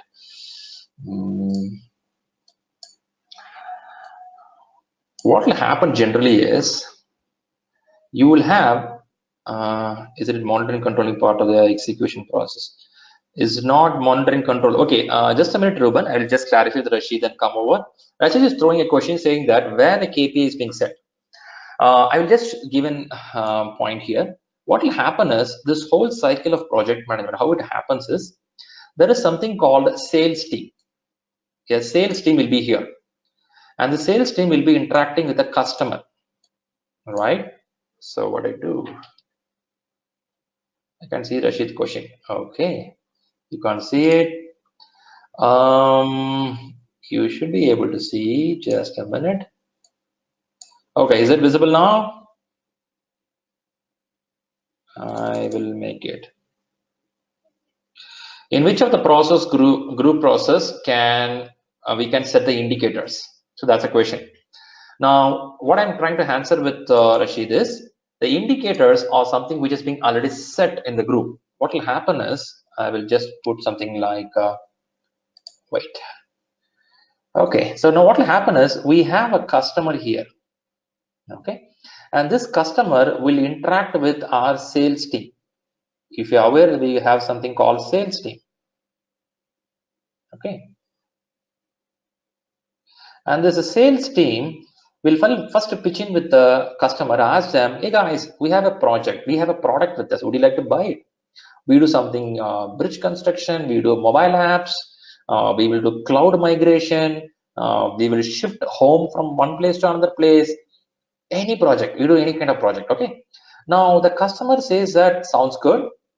Okay, shall we do it?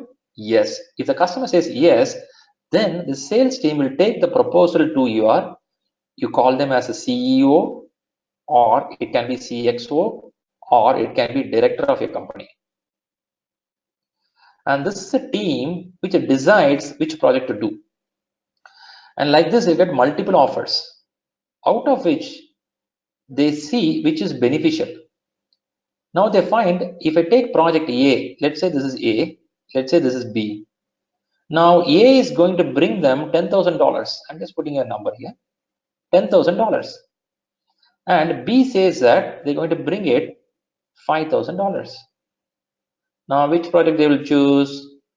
Of course, they will say $10,000 is beneficial. Now there is a customer, sales team, pre-sales, you call them as pre-sales also, and they will propose to CEO, director, whatever layer, leadership layer. And leadership layer look out the benefit based on the business case proceeded by the business team. There'll be big technical team here. Don't think that only CEO will sit there. You will have a high technical guy sitting there. They explain it. What's the benefit behind this? Can you do it or not? What are the risks behind that? What are the political background behind that? Will the government approve it? Large stuff. They talk a lot and they find, okay, this is good to go. Now you have to watch out one thing. You are not involving anywhere here. You won't involve anywhere here. because each one is own team is there. Sales team take care of some part, business team take care of some part, CEO, director take care of some part. You are not involved yet. Now, this $10,000 is the benefit they're going to gain when they complete the project. Now, this will be passed on to a team through something called as project charter, if you heard about it. It's called project charter. And this project charter will have a high level information about the project. Okay. And this is the place you will start working. By the way, my art is very bad. The guy looks very thin. Don't bother about it. Now, what's happening is, if you see here, I'm giving a very high level view. If you see here, the customer has an interaction with the sales team, or sales team had interaction with the customer, whatever, vice versa. And they sold some idea. That idea could become a project only when your upper management approve it. They will look out n number of factors, assumptions, risk, climatical conditions, political background, whatnot. They'll see everything. And they say, yes, we'll do this project. And that can be a fixed bid project, right? You know, fixed bid project, or it could be a project of reimbursable. It could be, let's talk that later, but don't worry about it now. And this all decided already, and that comes to the team that is you are handling. And that is called as project charter, if you heard about it. I believe you could have somewhere heard about project charter. Anyway, I'm going to talk about it clearly when you go deep inside. For now, understand that there is something about charter. And that will have a high level of information. This high level of information will have top level of project details, but it will not talk about KPIs. The KPIs will be designed here by the top CEOs of the company. They will design, right? They will set up the top level vision how the success should be. Even though the profit is going to be $10,000, they will give you only $7,000 to complete the work. Then only they can gain benefit out of it. Don't think that they'll give all 10,000 to you. They'll give lesser money to you, make it happen. Then only the top management can sell it $10,000 and get benefit out of it. By the way, in PMP, we are not talking about how this customer comes in, how the sales team pitch in, how the project being chosen, how it's going to get benefit. We are not talking profit management in PMP. I just put this word to you. Be very clear. In PMP, it is project management professional. Your work will start only from here. And these all part is discussed in another area called as program management, portfolio management. We have a different segment, but we don't talk much about this. This just for information. For Rashid's question, KPIs is set at a higher level when the project comes to us. After the project comes to us, we make a planning. In the planning, we set a smaller level KPIs, which is good for your project circle, right? That will be there. But a big piece of KPI will be set by the director of the company or the CEO of a company before the project is handed over to you. For some of you, will tell you, you'll be surprised. No, I'm not seeing this model at all in my organization. If that's the case, chances are there. Because each organization is unique in nature. They will do on their own way of style of business. They cannot say that's wrong. But PMP drives in this pattern. And in fact, when they say this pattern, this is the recognized pattern in the world, right? I want to give a point here. In the world, the assumption goes something like 76% of the projects fail every year. Only 24% of the projects get little success, closer to success. When I say failure, it doesn't achieve within the time, it can't achieve the cost, it can't meet the requirement. If that's the case, it's called a failure project. By chance, we worked in any one of this kind of failure project happened around us in a past history, we may think that that's the project model. But when PMP talks about 25% of successful projects, they have some style of doing the project. So what they do is they don't trouble the project manager to worry too much about the profit of the project. They will expect the project manager to do within the limit and within the idea given to the person. So the person can do it effectively. right? So to answer to Rashid's question, KPI is set at a very higher level from the director and CEO of the company. And when you take the project, you will set the KPI in the planning process, where we set it saying that we have to achieve certain milestones. We have to achieve certain targets. So we will set something in the planning phase. I believe I answered it. Great, Rashid. So I'll go to quickly Ruben question. Isn't it monitoring and control part of the execution process? Well said, Ruben. I will touch that point. So what will happen is, I will clear off my bad art here. Okay. Okay, I want to show a bigger diagram because this is only the introduction part I'm giving you. I don't want to kill you too much into deep dive now because we're going to do that as we get into the PMP subject, main subject. To give you an idea, your question is absolutely right. Monitoring control is not part of execution. Monitoring control covers everything here.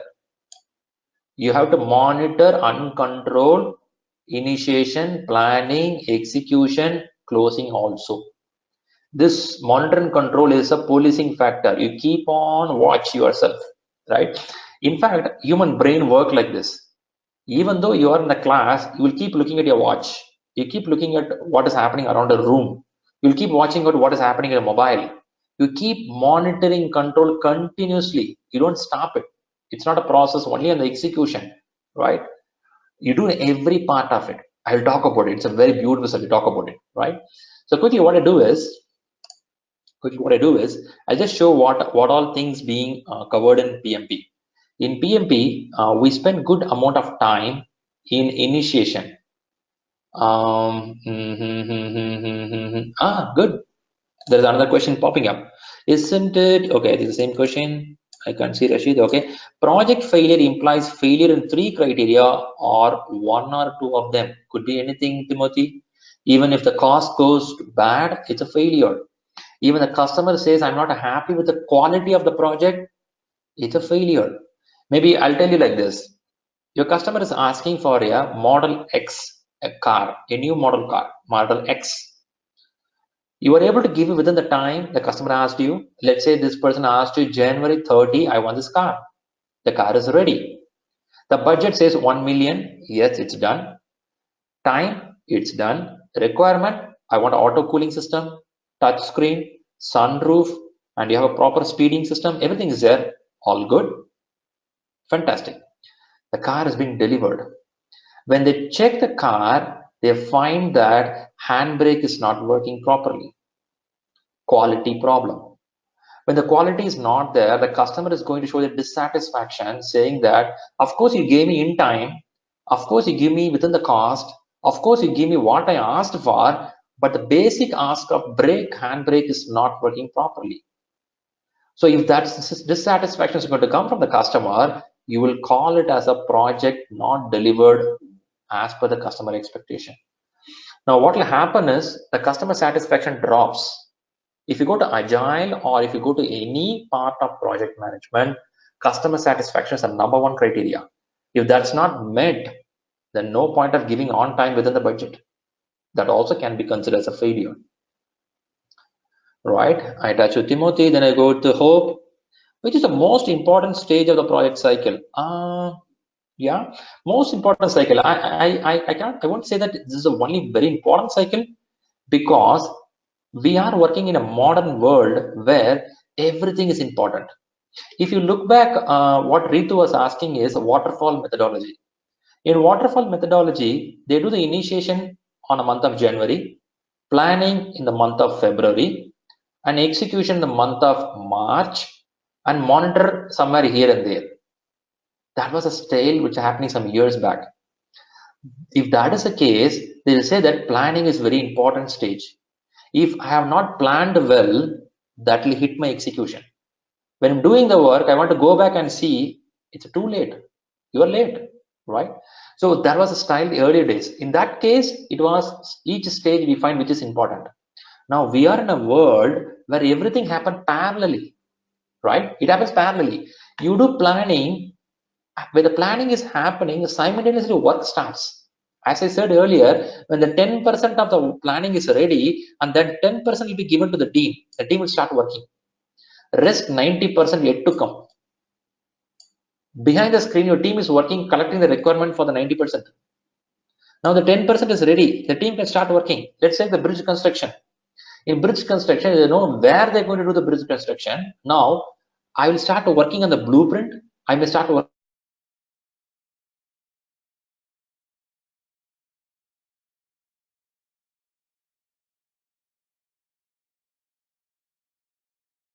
the moment you know a software is coming, they'll start the planning process. They start acquiring the servers. They start buying the softwares. They start recruiting the resources. It can start. So that case, everything is important. You cannot say that this is important, this is unimportant, because everything is going to happen parallelly. But to your point, directly, in execution, we spend a huge amount of time. If you watch out here, we spend 31% of the time in execution, comparatively. If you see other area, lesser time. I'll come to the topic a little later. For you, executing spends a huge amount of time. However, it is, every area is equally important. I believe you touched with hope. No, Rashid. Scope similar to quality. Scope is requirement. Scope is a requirement. That is, you collect the specification of the project, what actually a project is looking out for, and quality is what we are delivering back. Are we delivering the same thing which my customer asked, or am I missing some parameters? Right? If your mobile is expected to have 5.5 screen, and you should have Wi-Fi, and you should have a camera, that is scope. When you deliver back, it should meet that. It should have a 5.5, it should have Wi-Fi, it should have a camera. If the camera is not working, the quality drops. The scope is specification of the project, what all expected by the customer. That's right. Oh, good. The right sentence. Yeah, failing to plan is planning to fail, of course. But too much planning also, it kills a project. That's what the recent day study says that. That's why PMP2 adopted agile methodology. Don't plan everything in the first day. It may not work. That's the reason we go with this percentage kind of thing. Whenever you get some requirement, do little planning, start the execution. Little execution, monitor things are going well, and keep moving on, keep moving on, keep moving on. Don't wait. There are days they do all planning overnight, on 3 days, 4 days, 1 month, then they start the work. That will not work. If I go home and ask my mom to prepare something in the food, in the kitchen, she may not do everything and then start cooking. She'll be doing parallelly. She'll be cutting the vegetables. By the time there'll be something on my oven, there'll be something on the refrigerator, something running on the mixer grinder, something parallelly. So that is a style they are looking at. If you see that, that's a little bit on agile methodology. Okay, who better executes a project planner or a completely different team? Nichoti, if you mean project planner, do you mean project manager? I believe you mean project manager. I take it that way. Who better execute in the sense that I love this word team. When I say team, the team includes you, the team includes the leadership team, the team includes the actual core working team also. The team includes a third-party vendor also. Don't think that every project we can do everything on our own. We cannot. One or other part we have to go to third-party vendor. If the vendor quality is substandard, your project will fail. So it's a collective effort of the leadership team, project manager, and go for the project team, vendors, quality team, human resource factors team, and a group of activity. It's always a group activity. It's not an individual activity, right? So that's the thing. So it's something like the team plans together, team work together. There were days where managers plan in a different room, team will work in a different room. That model gone. Now manager and team, leadership team sit together. They all work on a plan. They all work together. It's purely transparent. Okay. What will constitute closing process? Okay, beautiful. Closing talks about you move one phase and close it. Closing is purely saying that you deliver the product to the customer and get a signature from them. Yes, it is being delivered. They feel happy. They release a check or fund to you, and then they move out of the project. Let's go to your shopping case where you go to shopping, you buy a new t-shirt for you. The moment you buy a t-shirt, you cannot walk out of the store. You go to the billing section, they do the billing factors, they do all the invoicing factors, and you pay the money, and they say that thanks for coming here, and you close it. That is, closing is something like making a proper handshake and come out of the system, right? And don't expect every time it will be the full project closure. It can be interim deliverables. Did I say here 10%? Now this 10% planning happened, execution happened, and some monitoring happened on that, and the 10% is delivered to the customer. Now the team will start working from this 90%, another 10%. No, it can be interim deliverables. If you watch out any country now, every country is going for a metro rail project or metro train project or bullet train project. Now what they do is they don't do every project as a full shot. They will take part of it, they deliver it as a phase 1. Then they go for phase 2. Then they go for phase 3. Whenever they come for one phase closure, it is called close the project or closing process. Once they close it, they'll start the phase 2. Then they do the same activity, they close it. So there can be a finished product or it can be an interim deliverables. Anyhow, I'm going to talk about deep inside this later point as we go. I'm just giving a heads up to you on what is project happening here. Valentine. Okay, any more questions here, or is there any clarity expected here? If I can move on next to give a little more understanding. Great. Okay, I'll reiterate again. So what we are trying to do here is we are trying to understand the meaning or importance of project management certification and what is a market demand. Don't worry that it's something like it's something going very broader, which I have not learned so far, or it can be different also for you. Oh man, I didn't seem like this. It's something too crazy. If you feel that way, don't worry. If you feel that this is totally wrong what I'm learning, I don't see a project like this. If you feel that way, still hold on. We have a good amount of 8 days to progress in this management. You'll be surprised with the knowledge we're going to gain. You have to be a little calm, composed, and travel with me. I'll show you step by step with a lot of examples. And when we see and integrate all the dots, and you'll be amazed to see that this is beautiful. I can really implement in my projects. I can really impress my leadership team. You'll be surprised. Fine. So if you are connected well, I'm happy. If you feel slightly disconnected, don't bother, don't worry. Just stay and listen. I'll help you on that. Coming back, what is the primary cause of premature closing of your project? That's a beautiful question. And this is happening in many companies because there is no clarity from the organizational level. That is a leadership team. I think a few minutes back I said that 76% of the projects fail in the country or in the world. You know what's the primary reason they said? The stat says that the primary reason is frequent strategy change from the organization. What it means is the top level leadership team not clear on what they want for the year 2019, 2020, 2021 and next 3-4 years. They don't have a clarity. They keep on changing the priorities. They keep on changing the strategy, will put the project down. That's one primary reason. Second primary reason, you all be amazed to know that, is it because of that project failing? Yeah, I have an answer for it. Most of the project fails because of communication gap between the upper management and the working team. I feel it will be slightly surprising. Project failure happens because of communication gap, lack of communication. The upper management is not transparent on what they want from the resources. The resources is not happy enough to communicate back on the KPI on what they do on a day in, day out basis. And this communication gap goes day by day higher and higher, and one day they say that shut down the project. Because upper management don't know what the team is doing. The team doesn't know what is the KPI of the company, what is the strategy of the company, what is the growth plan of the company. So it has a gap that puts the project down. It's surprising.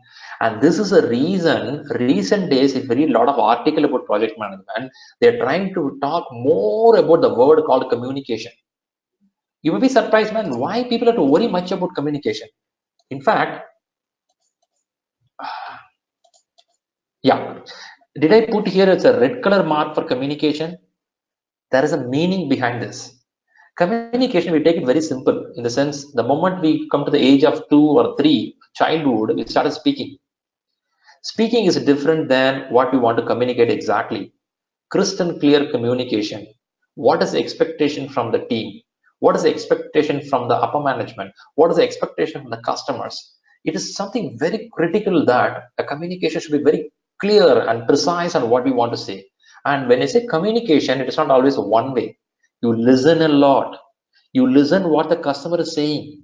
You listen what customer is expecting. When we do more on the communication, that falls under leadership ability. When that happens, there is a transparency between the upper management, middle level management, and also bottom level resources. When that happens smoothly, the project moves faster. You'll be surprised, Agile is purely based on open communication. And I'm going to explain you that when you go deep inside the course. So communication is one of the primary reason many projects fails. So to answer to the question of Nichoti, the primary reason is something an organizational strategy keep on fluctuating and also lack of communication. And that makes a system be shaky from the beginning of the project or the middle of the project. Right, I believe I answered the question. So what I do, I'll go a little more. Okay, so thanks.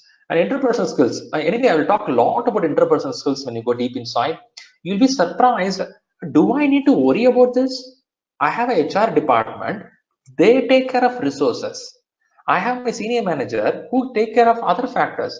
Why should I worry about all these factors? If you're thinking that way, then you are yet to come to leadership path.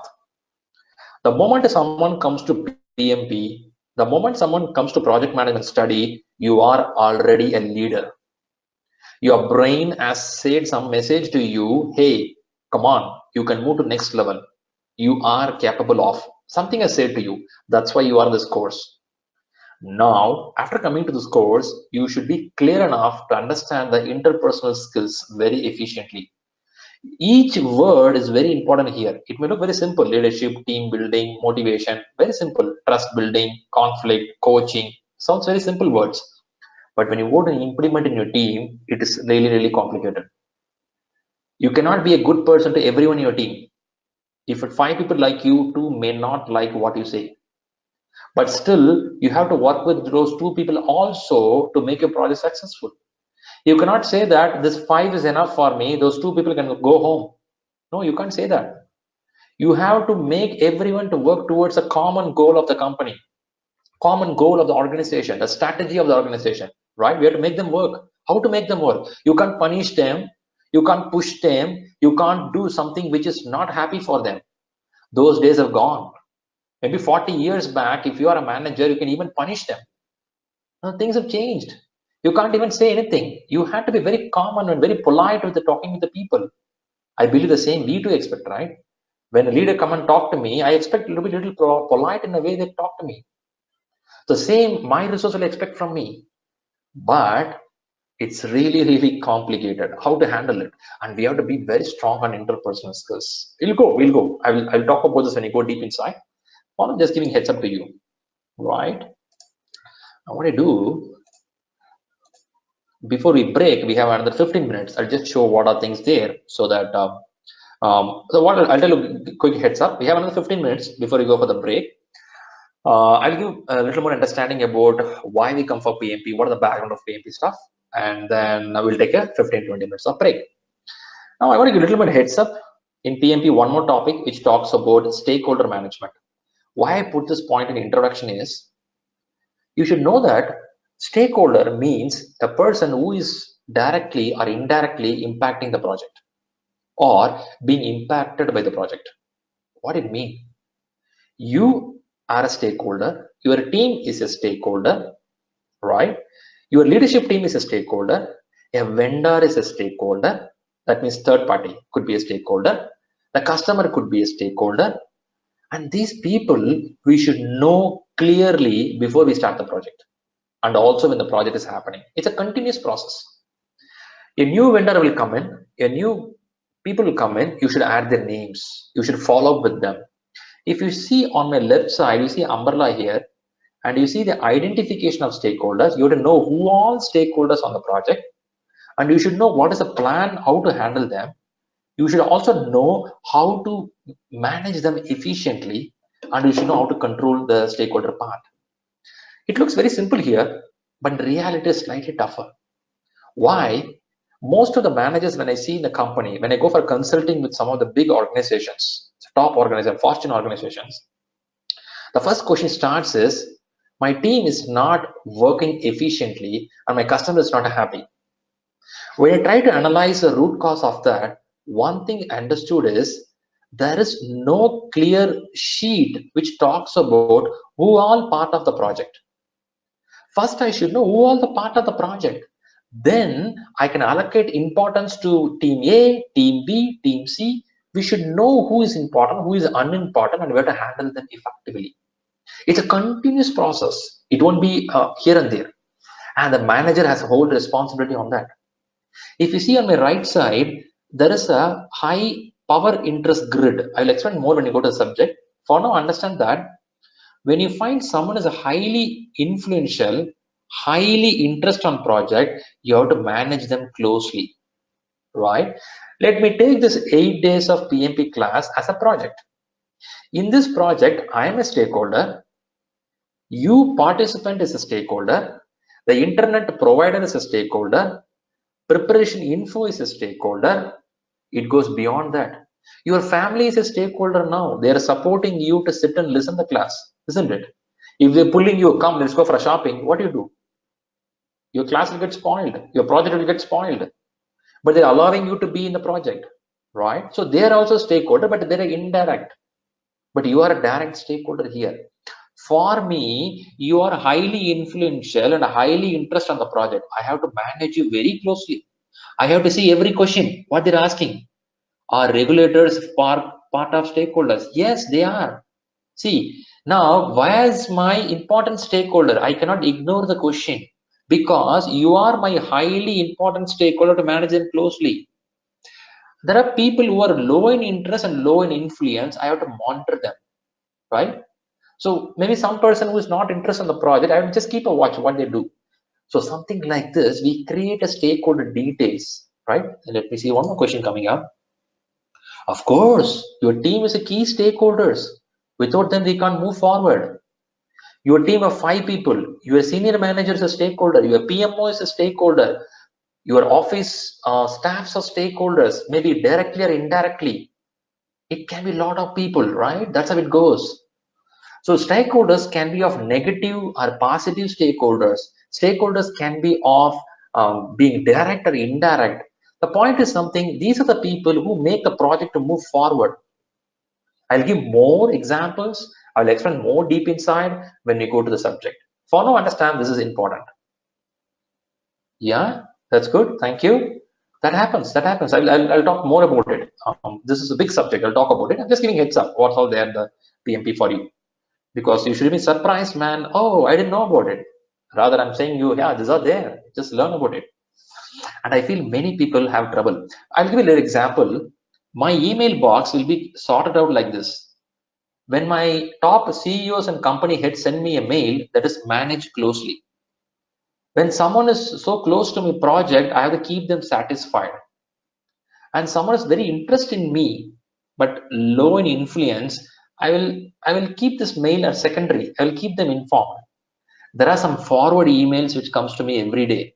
I just monitor it. I don't spend time there, but I spend more time here because it is from a leadership team. If tomorrow you are asking me some question or you chatting me something here, quickly I'll watch you. What this Vasan saying, what Rach is saying, what Nachal is saying, because you all fall into this category. Manage closely. That's how it goes. If we know this list in your project and you know whom to keep where, I'll tell you all your projects are going to be successful. And this is one of the area I see many leaders fail, many managers fail because they don't know whom to talk.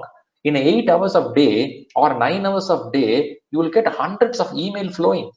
You will have hundreds of meetings happening.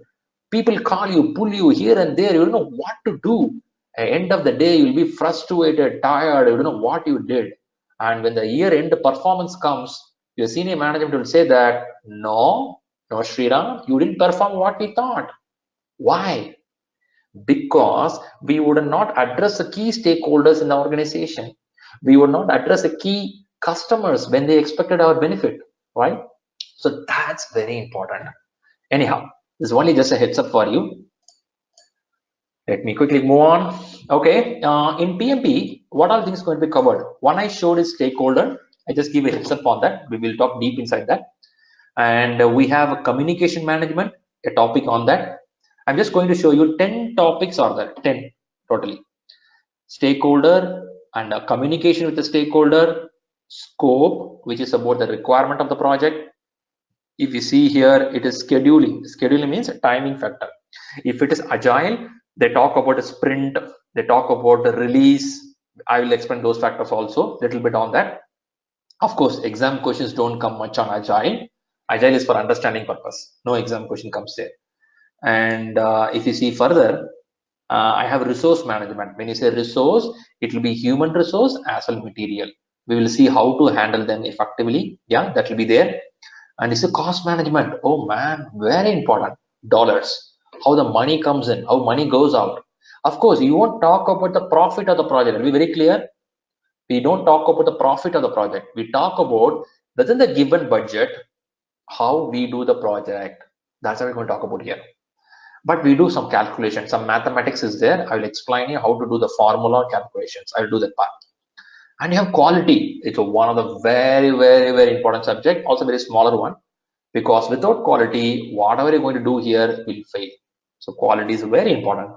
And risk factor, I know a couple of people open the topic. I want to learn about risk factors because risk can derail a project. We should know it, right? So if there is going to be power shutdown here in my lab system, I should have a backup for power, right? I should have something alternate prepared ahead of it. I cannot say that today power shutdown, I'm not prepared. Nobody will accept it. I should know it. I should know ahead of it. Some emergency happens, that's a different case. We have to make some make-out plan, something got to come out. But when you know today is a power shutdown and you know something is going to happen, you have to prepare ahead for it. That's going to be risk management. We'll handle it. Then procurement, very interesting part, going to third party. Not everything can be done by us. For example, we all in the GoToMeeting. GoToMeeting is a software. It's a provided by a third party. I can write a software. I know how to write a software. Even PreparationInfo can come out with their own software. But we don't have interest time to do that factor. We go to the market, buy to GoToMeeting. We pay some money to them. They give us a software. So you do procurement. So in the project of 8 days of PMP class, we have procured something called GoToMeeting, right? That's a third party. So like this, something will happen in your project also, how to handle them, how to bring them inside. This all be tackled there. And when you do all this 4 and also 9, 4, 5, 5, 9, in between there's something called integration management. If you see the diagram here, picture shows that you connect all the dots. Whatever you learn here, you have to connect it. That's going to be called as integration management. I'll just pass here. Is there any question coming up in your mind when I'm explaining the big picture of PMP?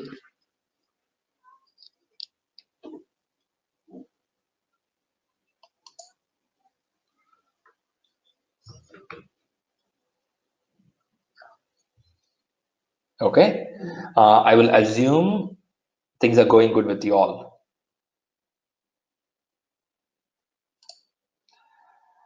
Okay, that's a good sign. Someone has put a point. Yes, Timothy, I appreciate it. Good. Sometimes silence make a measure that yes, you are either understanding really well or I am not communicating anything properly to you. It can be both the way. I'll take the first message. So anyway, I'm just giving a heads up to you. I'm not going deep inside now because deep inside is a different topic which is going to happen after the break.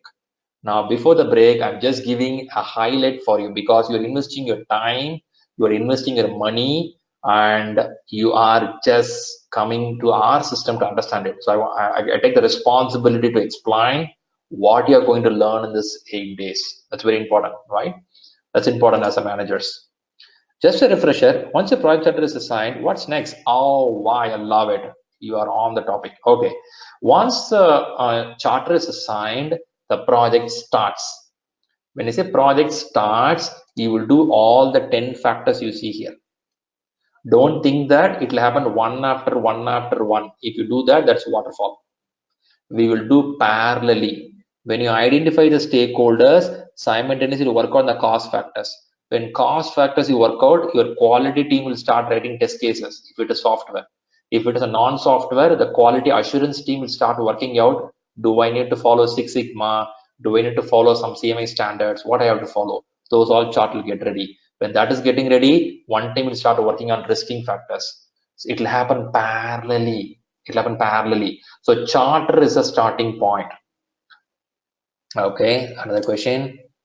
What is the approach or different to adapt for projects that are aimed to boost economic development and not for profit making?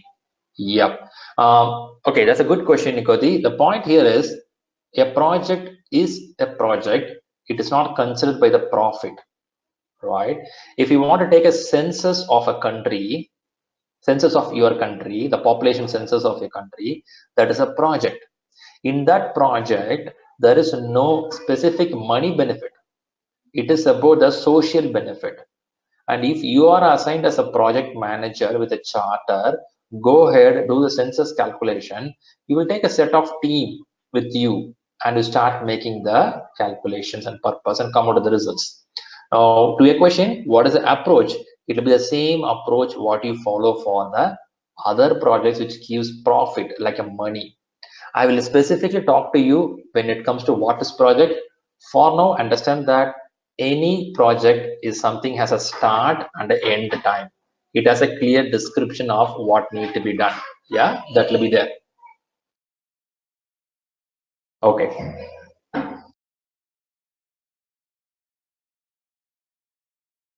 Right. Good overview of excited to go. Deep dive. Right. Thanks, Lebon. During the class proper, are we going to develop deep into all aspects of the project management from conception to close out? Of course, that's a goal, right? I take the full responsibility to go every topic. If you see here, 1, 2, 3, 4, 5, 6, 7, 8, 9, 10. I'm going to go to all this 10 one by one. In fact, I will spend each area 2 hours or 3 hours and explain you head to head. Some area will take more time, some will little lesser time because it depends on the size of it, right? So that's my whole responsibility, and you'll be very happy to know that every area I will have some set of questions, exam questions, and I'll have some answers, and we will discuss the question and answer here right away. I'll throw the question, I'll have the answer, and we will discuss the question and you'll get the right answer, and we'll understand why it is right, why other is wrong, because you are getting ready for the exam. See, my ultimate goal here is you have to learn it. You have to clear the exam faster with a top grade. That's the first aim.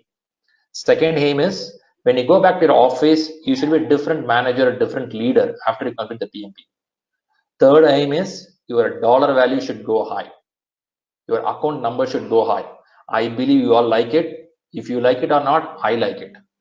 I love my dollar value should go high, right? So these are 3 core aims.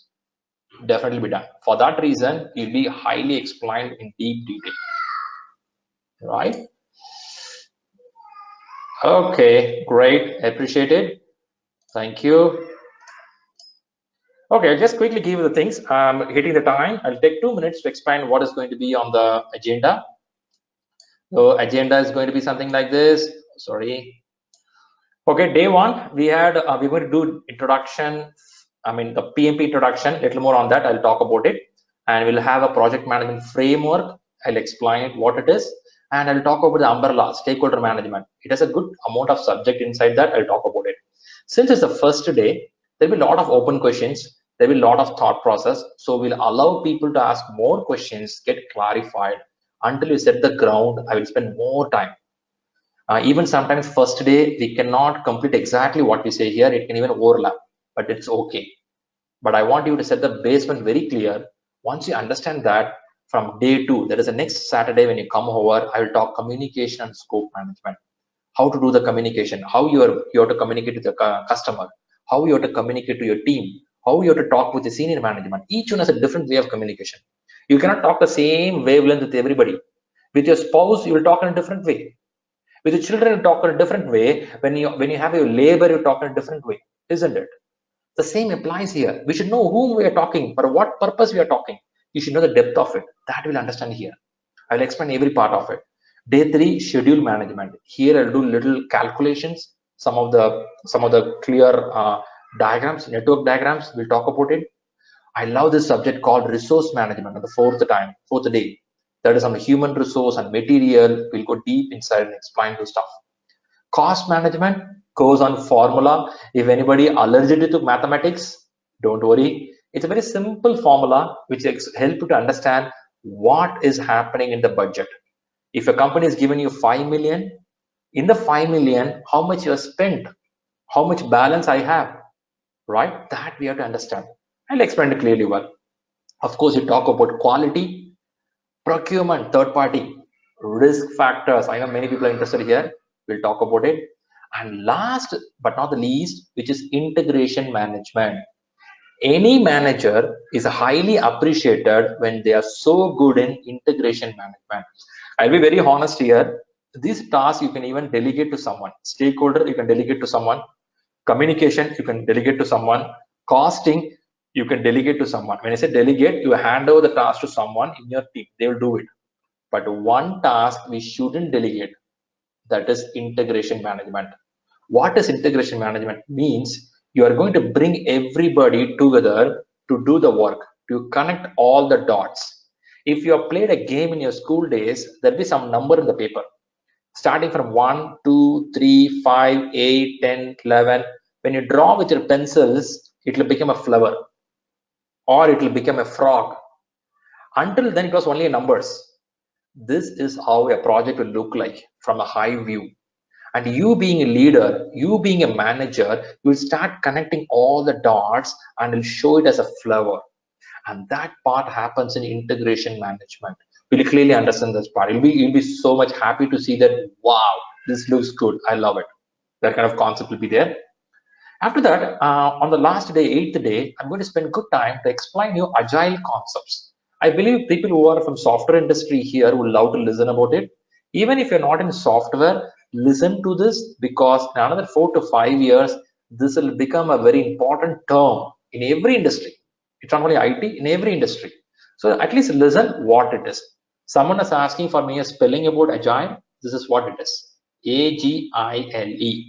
It talks about how to be very proactive, how to be more collaborative. We'll talk about it. It's very interesting stuff, but no question in exam comes. And a very important area, exam approach. How to fill application form, what will be the exam pattern, how to prepare for the exam, what is the study plan, what are the books you have to read, how many hours I have to read per day, right? And what are the audio and video I should listen through, what I should follow, everything will be answered for you. Now, when you complete the 8th day with us, you will be in a position to say that I'm ready. Let me go for the examination, right? So this is how it's going to work. I believe this answers most of you. Quickly on the part, we need 3 criteria to go for the examination for PMP. So you'll have eligibility, either degree or school diploma. It can be anything with you. No worries on the qualification. And you should have 35 hours of learning. Preparation material, yes, we'll be sharing with you. Yeah, we'll be sharing with you. A digital copy will be shared with you. We'll be happy to get all the details sooner. And yeah, coming back to the point, qualification, don't worry about a degree, school diploma, any qualification, that's fine with them. They accept it. Second criteria, you should have 35 hours of learning. That's why you are with me now. You're learning it, and we are going to get a credit for it, which will be shared with you. Don't bother about it, it's been taken care. And third one is hours of experience. You should have 4,500 hours, which is around 3 years. If it is 7,500 hours, which is 5 years. If you're a school diploma holder, you have to show 7,500 hours. If you are a degree holder, you have to show 4,500 hours. For now, don't worry about it. It's my responsibility to make you to fill the form. I believe I showed something here. PMP application form guidance. That's my role. So I'll take care of it. Just for your knowledge purpose, I'm sharing here. And there is some fee structure. And this fee structure is for the exam fee. And that also don't worry now. Yeah, once you get closer to the exam, we'll explain it. Just a minute. Rashid has something. How we can prove the hours of working as project leader? No proof expected here.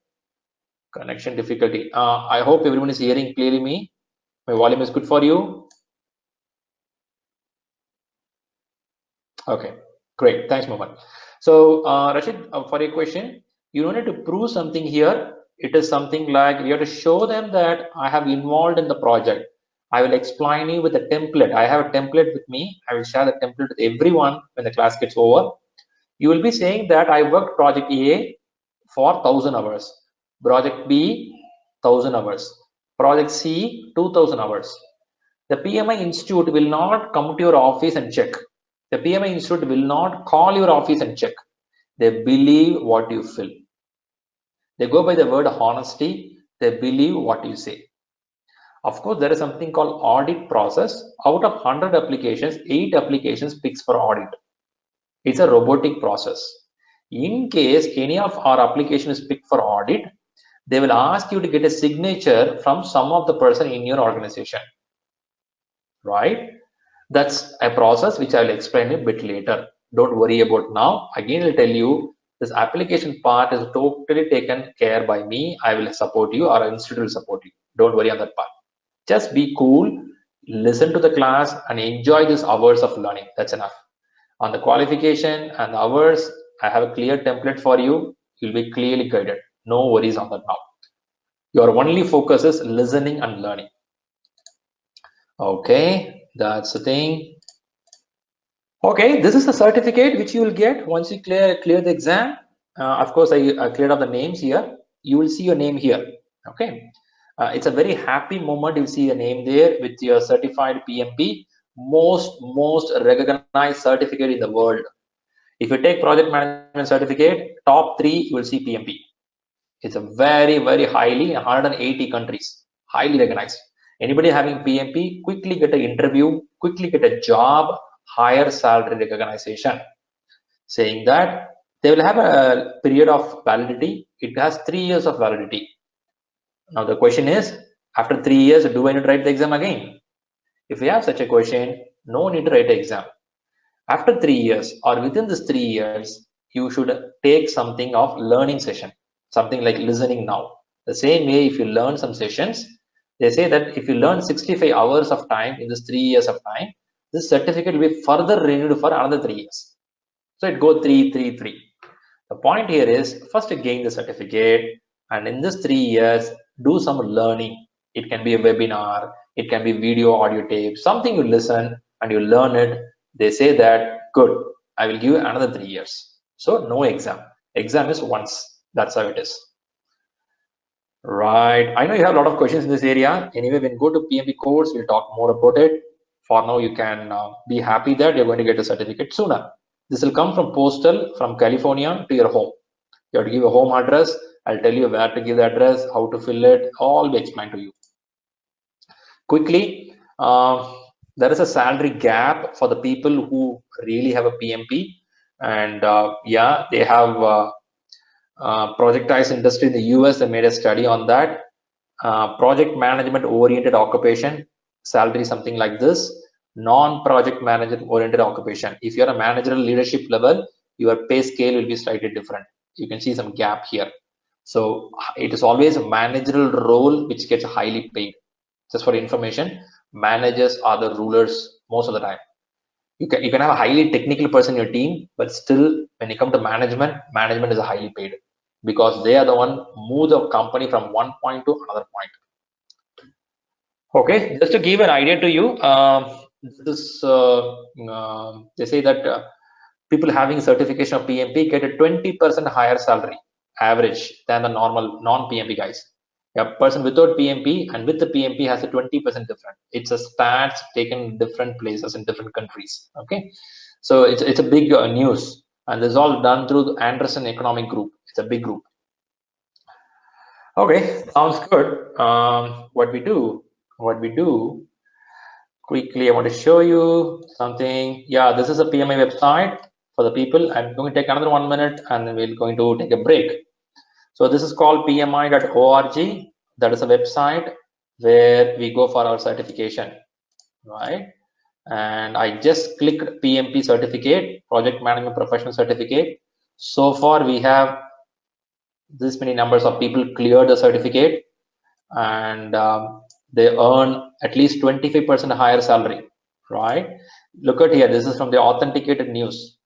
The reasons project professional is more than 200 countries. Oh man, that's a huge number, I tell you. It's a big deal. It's a big deal. There is no need of a marketing for these guys because they are well recognized. The moment you put PMP in your resume, you stand different. Okay, saying that, I'm going to start the main subject. It is here. I'm going to run through a lot of information, a lot of interesting factors, what is project, how the project works, lots going to come up. So just stay with me. And people who are just coming today for the first day, what you do is you can take out this email, support@preparationinfo.com. Just tell your interest. You want to be part of the team. Yeah, Rashid, I'll come to you. Just take this email ID for the people who just came for the first day. You can just mail them, hey, I'm interested to join, and the team will help you quickly. And we'll take 15 minutes break. By the time your name will be registered for the course, and we'll continue the course. So I'll take after 20 minutes, we'll continue for 1.5 to 2 hours of session. Then we will wind up for the day. Again, next week, we'll continue by the agenda. As you go deep inside, what I do is I will reduce the way I'm talking. I will allow the team to talk, right? That's how it comes. And coming back, question to Rashid. Oh, Anil has asked some question. Sorry, Anil, I didn't see that. To get the certificate, we need to clear the online certification test. Yes, I will call it as a test which happens in a Prometric center. If you're aware, in your location, you should have some Prometric center, and we have to register for the exam on your own when you want to do. If in case I want to do the April 13th as a date, I'll go to the calendar and book for April 13th. If the slot is available, I can go and write the examination. It's a place. You cannot write the exam in your laptop. Practice test you can write in the laptop, but the main exam you have to go to the Prometric center specified for the exam. You go to the exam and come back with the certificate. I believe I answered Anil. Going to Rashid, how about the maintaining the certification? Okay, maintaining something I mentioned now. 3 years your certificate is valid. Within this 3 years, you should learn 65 hours of knowledge about project management. How you learn it? You can go to webinars, which is available in internet, or you can listen the class like what you are doing now. This will give you number of hours. Each hour counted as 1 point. So if it is 65 points you gain, that will make you to maintain the certificate another 3 years. So if you by March or April 2019, it will be 3 years valid. Within the 3 years, you gain the PDUs, that is Professional Development Unit. Further will continue. So don't worry about maintaining. You may not write the exam again. You write the exam only once. Could you please tell me more on what we should do if we fail the exam first time? Jihan, I'm very sorry. I generally don't encourage people to talk about failure because we are the leaders, we are the managers, we are the frontline people, and we always see success. So I always give full effort, 100% for the resource to clear the exam. No doubt in that. Since you asked, I cannot say no. Could you please tell me more on what should I do to fail? Okay, what will happen is when we pay the fee, we go for the examination. If in case something goes wrong, we can go for a second attempt, even the next day also, even 1 week later or 2 months later. Generally, if something goes wrong, people take 30 to 40 days of break, read a little more deep inside and go for the another exam. But again, you have to pay the exam fee second time also. But the fee structure will be little lesser than the first exam. This is how it works. But I don't encourage people to think about failure at all. So you should be always strong because you are a leader. You're going to have a followers with you, right? Anyway, thanks for that question, Jihad. Yeah, thanks for that. Gurpreet, are you going to provide some mock tests? I mean, simulator. Of course, you're going to get thousands of questions. You'll be bombarded with the questions. You're going to practice a lot, right? Before going to the World Cup football, Ronaldo plays 18 hours a day. Same way, you're going to play in your home with your laptop. You answer thousands of questions. You get to know how to answer the question. In fact, when I take each subject, I'm going to explain with some set of questions, how a question will be, what is a keyword in the question, how to answer a question. I'll give the tips and tricks there. That you're going to implement in your laptop at your home at your free time. So you're going to get a mock test. Anil Kumar, will we get some mock question topic wise as we go ahead in the training? Yes, topic wise, I'm going to give you some few questions to understand how the question will look like, how you have to answer it, and explain those factors. Okay, that will happen. But however it is, when you complete the course for 8 days, Institute, that is Preparation Info, will share you some email with a list of questions. I mean, the online one, where you practice at your own time. So you have a good amount of practice.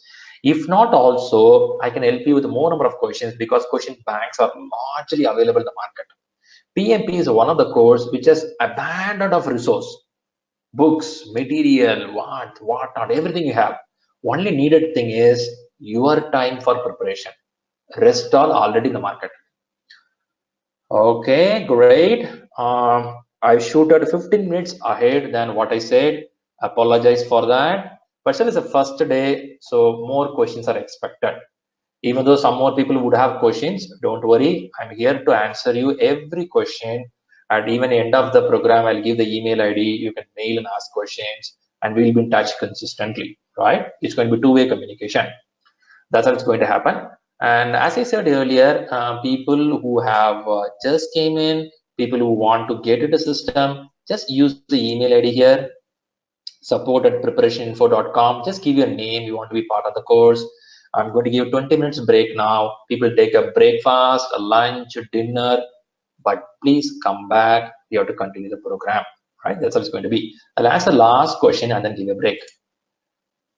Do we get a soft copy of the material? Of course, you will get it. That's a beautiful thing. I love soft copy because I keep in my mobile, I keep in my iPad, I keep in my laptop. Even when I'm in the flight, I start reading through that. So you're going to get a soft copy of the content and I'm going to do it. But the content which I'm presenting here, it may not be useful exactly because this is for presentation purpose. You cannot read it line by line, okay? But you will get the video recording of what I'm speaking now. This video recording, you can listen anytime, anywhere, right? That will be good. So you will have your soft copy of original books. You will have the material I'm presenting here. You will see side by side and you're going to be expert in management. Okay. Shall we have other facilitators besides you for the course?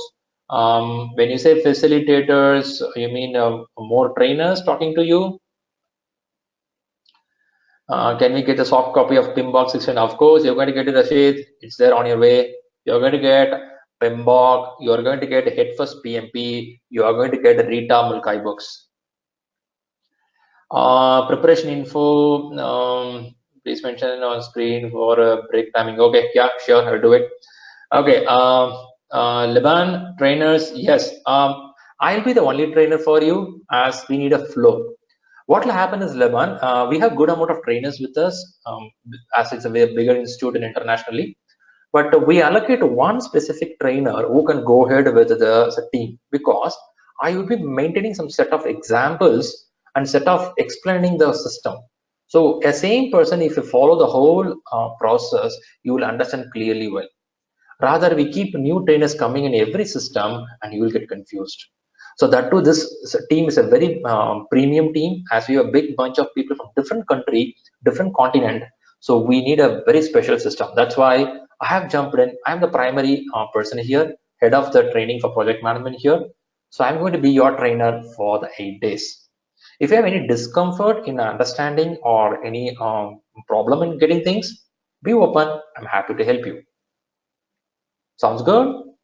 Great.